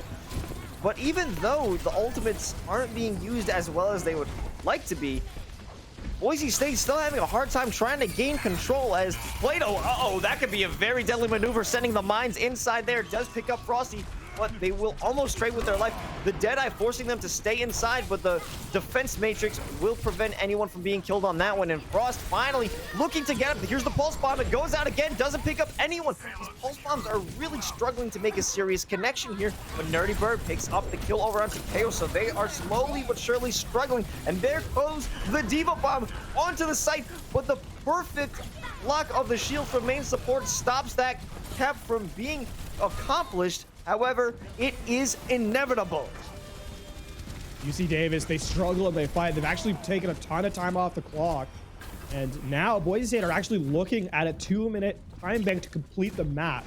That is not an ideal situation to be in here, Pro. This can get very difficult, especially in the later stages. We saw how Boise State was able to run down the clock to overtime. So UC Davis, they still have a lot to work with here. They have the Primal Rage. They're going to have another grabs on Surge shortly as Asu uses the rally here early. Well, there goes KO with the Primal Rage. He doesn't manage to get any serious impact with that one, but he does cause some concern. Here comes the Graviton. It manages to capture one, and they will pick that up for the kill. Kabachi trying to lay down some shots from the bottom, but he can't manage to get a serious connection. And Ekal with a very deadly beam looking to be a force, but without much momentum, that beam is going to go down lower and lower. And, you know, unfortunately for that player, the less that Boise State tries to push up, the less impact they're going to have in the fight. And now there's going to be a couple switches for UC Davis. They're looking to run out the clock here. We see a Sigma, we see the Orisa coming into play. This is a composition that is designed to just waste as much time as possible. And considering what they have to play against, this is a really smart read from UC Davis. And here comes the flank from Plato. Is it going to be enough? It actually knocks someone in the air, allowing Gob to get that kill with the tactical visor, and he's running around behind them. He's doing a perfect flank, picks up a second kill, and their defense is spread. If Boise State is going in perfectly, destroying all of the defenses here, and Gob in a fantastic spot. He does finally get killed by, I believe, Kabachi, but they have done such a good job to prevent anyone from getting onto the point. They cleared out everyone, and now it is a last-ditch effort to send someone on the point, but they can't. And with a minute 16, Boise State secures their attacking round. Yeah, 16-second difference here in the time bank. It's not a lot. It can, however, mean the difference between a full fight and a forced half fight. So Boise State slightly ahead here in the time bank. UC Davis, though, what a recovery from map number 2, right? From going from being full held to really pushing the pressure onto Boise State. It has to be extremely, it's really incredible and impressive what they've done here on Watchpoint Gibraltar. And I mean, Boise State has to kind of just reset and reapproach, because the speed that they're trying to play at, UC Davis is matching them and exceeding them in many instances. You know, while Boise State is coming out with a different squad, with 3 players, we're also seeing a different UC Davis here on this map 3. Attackers incoming in 30 seconds. That could definitely be a part of it. So we'll see if that you know, if that change really does affect. Okay, so we're seeing. I would expect a forward hold here from Boise State with the composition they're running, right? I would expect the spawn doors sort of like rush composition, prevent them from ever escaping the spawn. The only downside to this comp is UC Davis can get, and they showed this when they were on their first attack, they teleported to the opposite high ground and then began their approach. So it's a gamble. Boise State, it's going to be tough. Interested to see how this one pans out. I don't think they were expecting that one. KO getting some pressure from an angle he was not expecting, but now the rest of UC Davis is sitting on top, just waiting for the entirety of Boise State to walk out that one door. So they've put themselves in a chokehold in that side room. Not exactly what I would have expected, but here comes the initial fight. Plato coming out with the shield, getting some smacks around. Finally, we're seeing him back on the Reinhardt, looking to do exactly what he does best, but it doesn't work out. He's taken out by the Anti. The Lemonade drops him, and now KO is coming in with the Primal Rage in the side room. Everyone is stuck within it, and he's mashing them around. Diva knocked out of the mech, survives a little bit just to get some contesting, but that wasted so much of their time. 5 seconds is all UC Davis has to show for after that initial fight. It's all overtime at this point. It is all overtime, but this could actually be a blessing in disguise. UC Davis, they're going to have the nano boost. They're going to have the Graviton Surge very shortly. And for Boise State, it's all on this execution. If they don't commit to this fight, they're going now. They need to win it cleanly. Oh, that is going to be the initial kill over for Frost. And if they could just push him off this point, that's all they need to do. And it seems that they're actually being pretty effective in doing so. If they could get that May wall to cut off half of the squad and pick them apart. Oh, that is such an unfortunate shatter. It was caught within the Winston bubble, and there it is. Wow, amazing plays with the Bob. It decimates that counterattack from Boise State, and this may end up pushing them over to secure that first objective. And they still have some ultimates to work with. They're about to get another Primal Rage, and Ekal sitting pretty with the Graviton. If they can just lock them down at one chokehold, well, they will secure this one. But now, how are they going to expand on this one? That's definitely the question that has to come into mind here, because UC Davis has the better economy, right? Gob is playing with fire here. Oh, God. Yeah, that is just a dangerous place to be. That is that's certainly not what you want to do when you are in such a pivotal, important position here in overtime. I don't know what they're looking to do with plays like that, because it certainly isn't what you need to secure a map. And UC Davis just decimates Boise State once again. The big thing that has happened in these fight to fight, right, is that UC Davis not only have they won these fights cleanly, they've not given Boise State much in terms of ult generation. So now UC Davis and Boise State have about the same in terms of resources. Meanwhile, the time has just been, or the progress has really just been all UC Davis. Mana boost nearly online for Royal again. This could just change the map and force the third point. Frost getting a little bit of damage before having to translocate back around, and that Diva ultimate does not make anything happen. The value from Kel generating is close to none, and they're continuing to hold on to this point. I am not sure what Boise State is going to have to do to try and turn the tides on this one. Boise State needs to get a group up and get a 6 EMP or 6 ult fight here. They're close to it. Kel will not have the self-destruct, but if you get 5, that's better. Oh my god, the aggression from KO right now is insane, going all the way to their spawn with the Primal Rage and still forcing out a Deadeye from Gob. That is not what you'd want to have, and that is certainly an ultimate you'd want to have later in the fight. Rally to open up the fight here now in the last stages of this third point, and they're just gonna go. There's no stopping here now. UC Davis feel that they have this win available to them. It certainly is a possibility, and there's that window from Bab. Does it get any work done? Well, here comes, I believe, the Earth Shatter as well as the EMP, and finally Boise State is able to turn this one around, knock everyone off the point. Out of all of those fights, I believe it was 4 team fights. Finally, UC Davis comes out on top. And that was at the very end there. As I said, that needs to be their win condition. Just use all their ultimates and just force, just muscle UC Davis off the cart. Boise State finally get to that objective state, and they're able to eventually stop UC Davis, but 5 points on the board, nearly completing the map a second time. And with a minute 16 on the clock, I mean, a 16-second difference can mean something big, but in this instance, you're looking at this, you're saying, this is a really tough road now for Boise State University. That first instance of working to stall the car all the way down to 5 seconds, from that, I initially thought Boise State would be able to manage a push-off, or at least buy enough time to get somebody off of the cart, create a flank, a wall, an off angle to force somebody off of that objective. But no, UC Davis held steadfast all the way up to almost securing 6 points. This first fight's going to mean a lot for Boise State. If they can win it cleanly, I mean, the win condition now for them to even get a chance to get back in this map is they have to win the first fight cleanly. Then the second fight has to be won just as overtime starts, and that should give them enough momentum to try and get through a second, which then they can maybe contest at third. It's a slim chance. That is sort of the playbook that they have to kind of follow at this point. Yeah, it looks like UC Davis is not interested in giving away any ult charge for free. They're playing way far back, just allowing Boise to get some space. But here comes Frost versus Frosty. Who's going to come out on top?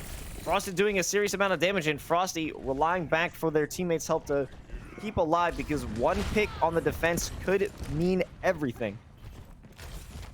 This has been a really slow reapproach. KO is sleeping, so there's no pressure being generated right now. Recall. Lost.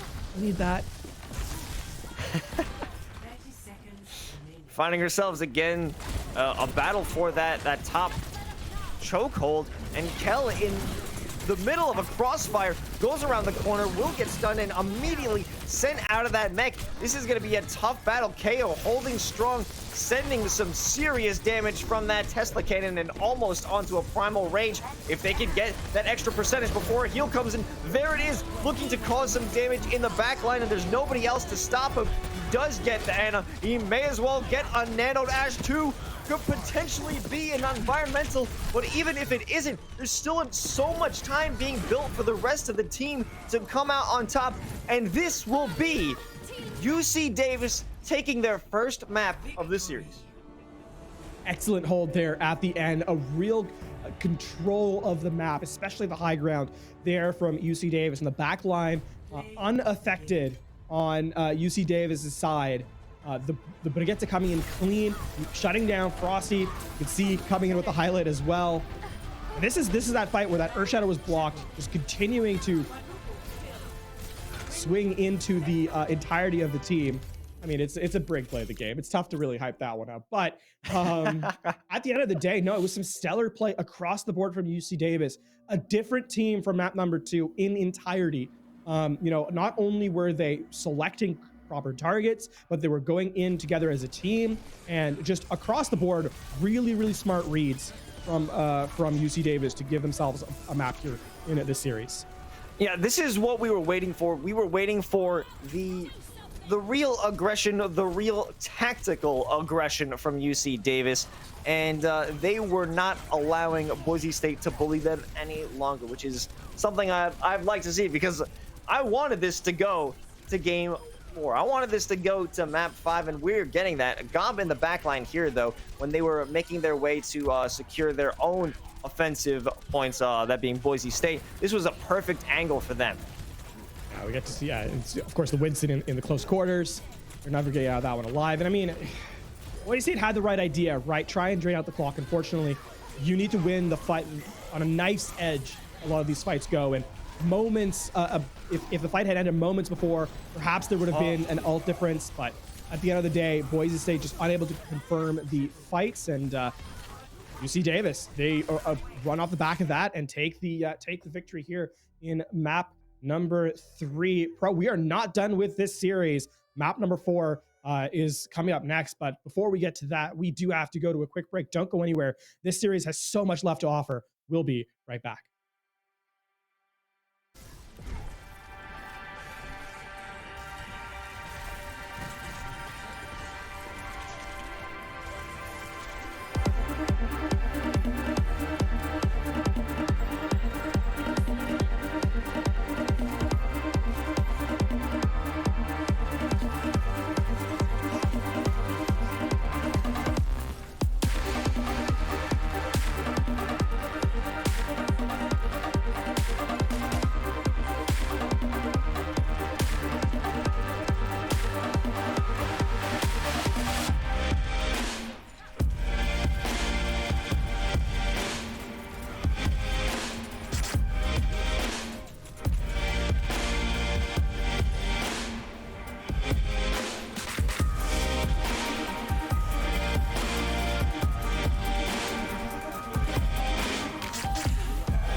My oh my, looking over those highlights from that last game, it really shows how competitive this series has become, and it may become the miracle run, the reverse sweep here for UC Davis. It is very much a possibility. And before we jump into map 4, let us remind you, of course, I'm Mike and Go Pro, and joining me today is LaFon, and we are walking through an incredible series here for the NACE Starleague. Yeah, I mean, it has been a great match across the board, right? Map 1 was, I mean, maps 1 and 2 were not particularly close. And, you know, you got to call a spade a spade. In this particular instance, especially on Numbani, was a full hold, right? With only 1/3 required from the offense. And Boise State felt like they were in complete control of the series.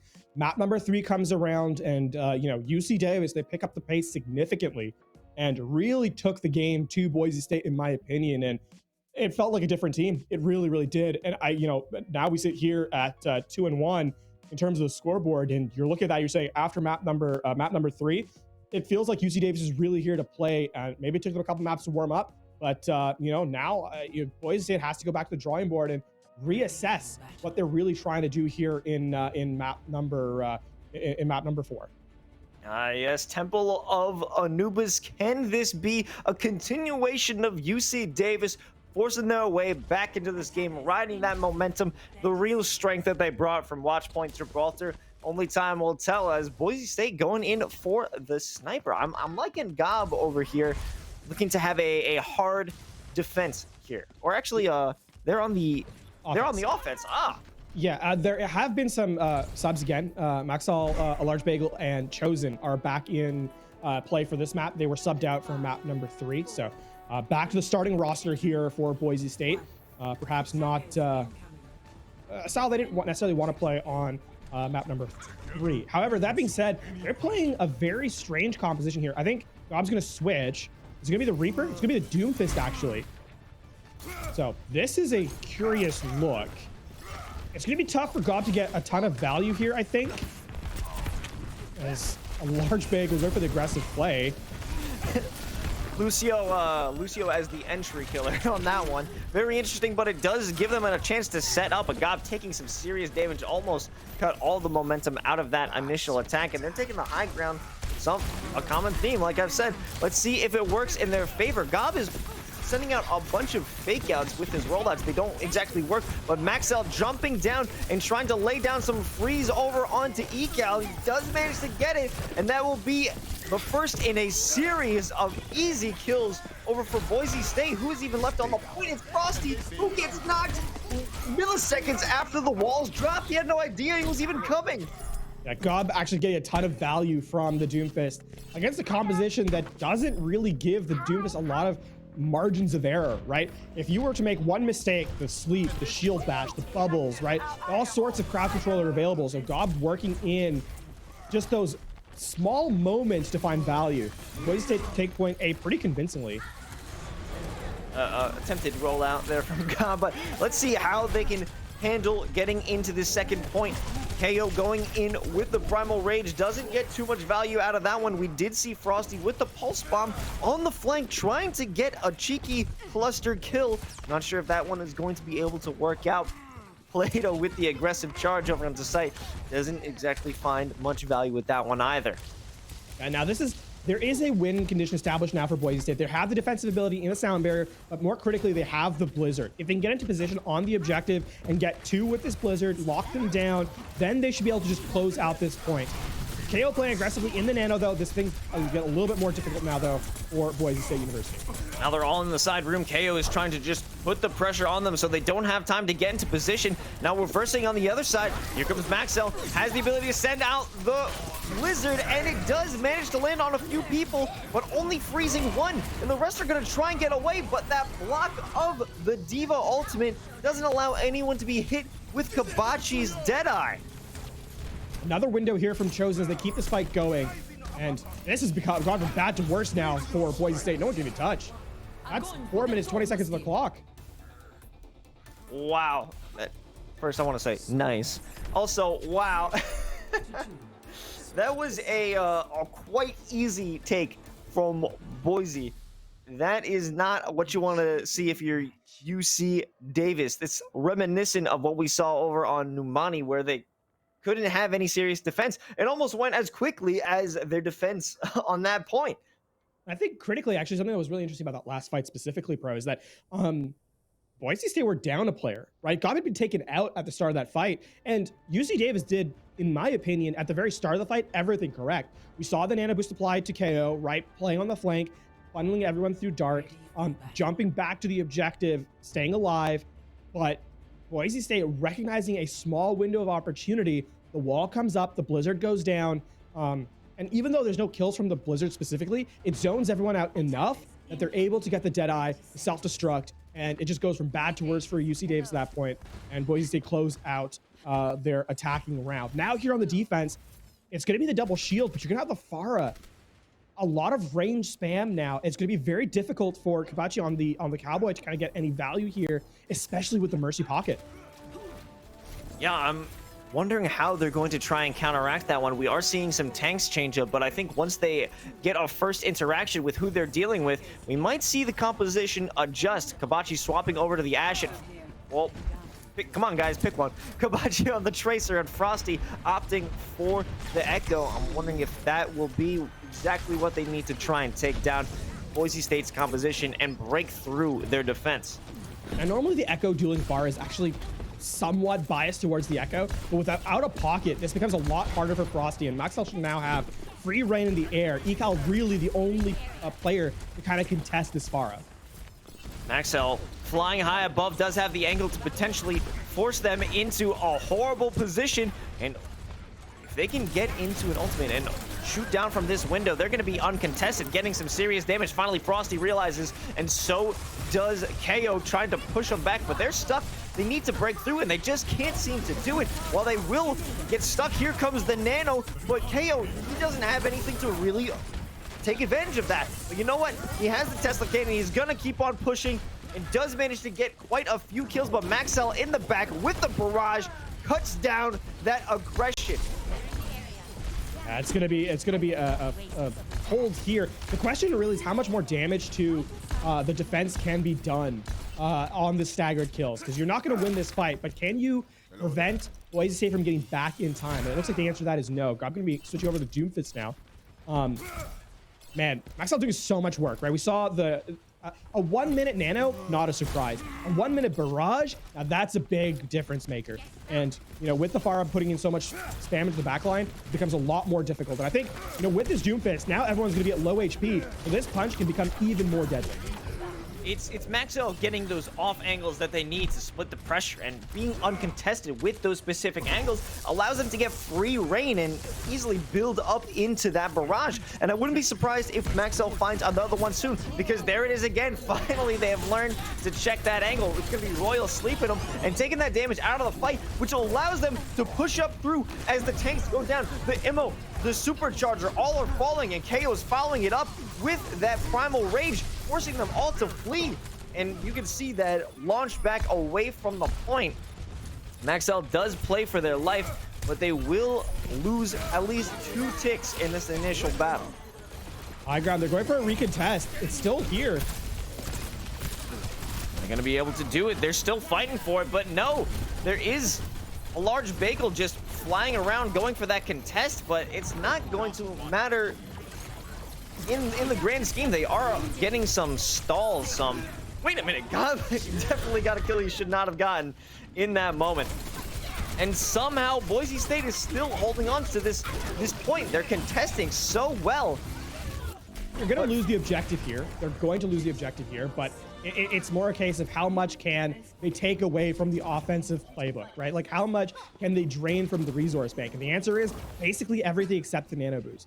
Maxwell's going to switch over from the Pharah to the Echo, and he's going to have the pressure now with the pocket, right? It's going to be a lot more difficult for Frosty to try and duel in the air here, right? So you're looking at UC Davis and perhaps changing who their focus target is. I would expect Frosty to try and put more pressure on the tanks than really the DPS here. Well, let's see if that is true over on the left side. Getting a ton of enemies in their face, but it's going to be KO who's jumping in the back line, gets hit in the face with that boulder. Gob is looking to do damage from the back line, isn't really getting much and will be the first one to get killed. And that's going to be a follow from Frosty as well. And they are pushing over into the side. It's going to be 3 players down on the side of Boise, and they're trying to make it all 6. And Plato is playing for their life, but it won't be enough. Now, finally, UC Davis is getting some traction on the final point. They are going to get 1 objective tick, perhaps 2. There is a recontest available now, though. They're waiting for the last moment as the contest comes in from the Tracer. And it will stall for a little bit. Here comes the Gravitic Flux. Who does it manage to grab? It's just going to be the Winston and potentially the Echo as well. And it works out perfectly. Both the follow from a large bagel and Chosen eradicate the forces on that point, and that retake went exactly how they needed it to go. Boise State with a clean understanding of how that retake worked. We saw Maxell actually get in on the Tracer early just to prevent that first tick from coming through. Recalls out, then everyone waits until just the very last moment, 90.6% before they begin their retake. And then, of course, just a clean pickup. Gob actually gets 2 kills with the Doomfist, and then the Gravitic Flux for the cleanup. I'm going to switch now as Plato goes over to the Reinhardt here in UC Davis. They're playing the rush. They're playing in close. They've got the Mei in their back pocket. And that ult economy isn't looking fantastic. They do have the beat drop as well as the self-destruct, but other than that, not much to work with, and they're trying to force themselves out from the side, but they aren't getting much ground. They're stuck into that choke point. They do have the ammo, but it's broken, and so is the rest of their formation. It's all up to trolling Ecal, but she walks onto the bear trap just to get that self-destruct, or at least a willing death. Yeah, and now make sure they don't stall that. UC Davis now has the unenviable position having to need to complete the map. They need to complete the map with time remaining, right? They have to have time on the clock. Otherwise, they will not get a second opportunity at offense. And I mean, Boise State are looking, if not perhaps full in their war chest, at least with some utility. Maxell going back to the Tracer now to try and duel Kabachi in the backline, as the self-destruct used to initiate early. It doesn't manage to find anything, and Gob is waiting. He's waiting for a good opportunity to come in and go in for the flank. He does have the Meteor Strike at the ready. Is he going to be able to land on anyone? It almost nicks Vienna, but the follow-up does. And there it is. They're finally starting to break down this squad. While it has been an extended fight, they're looking to end this fight. And they extended aggression from Gob. Oh my Gob! What are you doing? This guy is going crazy. 40 seconds remaining, and now, I mean, never mind time remaining. Will you even get a contest? Looking at the at sort of the war chests that are available, UC Davis has nothing in the bank. Boise State, they're gonna have the Gravitic Flux, they're gonna have the Shatter, and likely be able to build up both support ultimates midway through the fight. It's looking all but over for UC Davis. They need a heroic here from someone on their squad. Well, I'm wondering who it will be. We do see someone going through the left side trying to work that contest as they only got 10 seconds left, and they're going to hold on to it. Plato, after getting knocked down, goes in for the pin, gets it, and Sigma flying from the sky with Kel is going to take out the squishies in the back line. But are they going to C9 this? No, because someone was waiting on site. It was Chosen, waiting for someone to try and do that. And Boise State closes out the final map and wins the series. 3-1 exclamation point there at the very end, Pro. Get a quick highlight here. This is Gob. I'm pretty sure this is going to be that retake on second. Actually, no, the first point there that unlocks. That is a tragic place for Azari to be. Ooh. Frozen, not much you can do. That is impeccable timing. That is insane. Yeah, it really was. Well played to Boise State. Well played to UC Davis. Watchpoint Gibraltar was incredibly competitive. And I think there's definitely a lot to be learned here for both squads, in all honesty. Though Boise State does walk away with the win, it wasn't a clean sheet. And so they're going to want that. They're going to want to, see what happened that map and try and go for the 3-0 in their next match. But for UC Davis, some learning moments for sure. And they'll take Boise State will take the 3-1, and they'll say, move on to the next one, see what they can do next week. Ooh, I'm looking at that one specific play where the Diva mech was shoved right into the face of, I believe, Kabachi trying to get that Deadeye.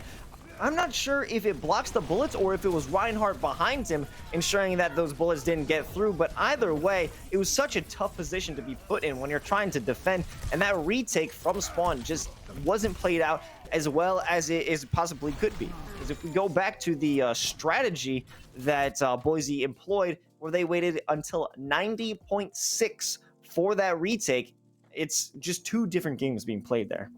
Yeah, no, a really good read. I highlighted in the middle of the map how that worked. Right, the Tracer gets the contest, then the recall to stay alive, and then the whole team re-aggresses at the last moment.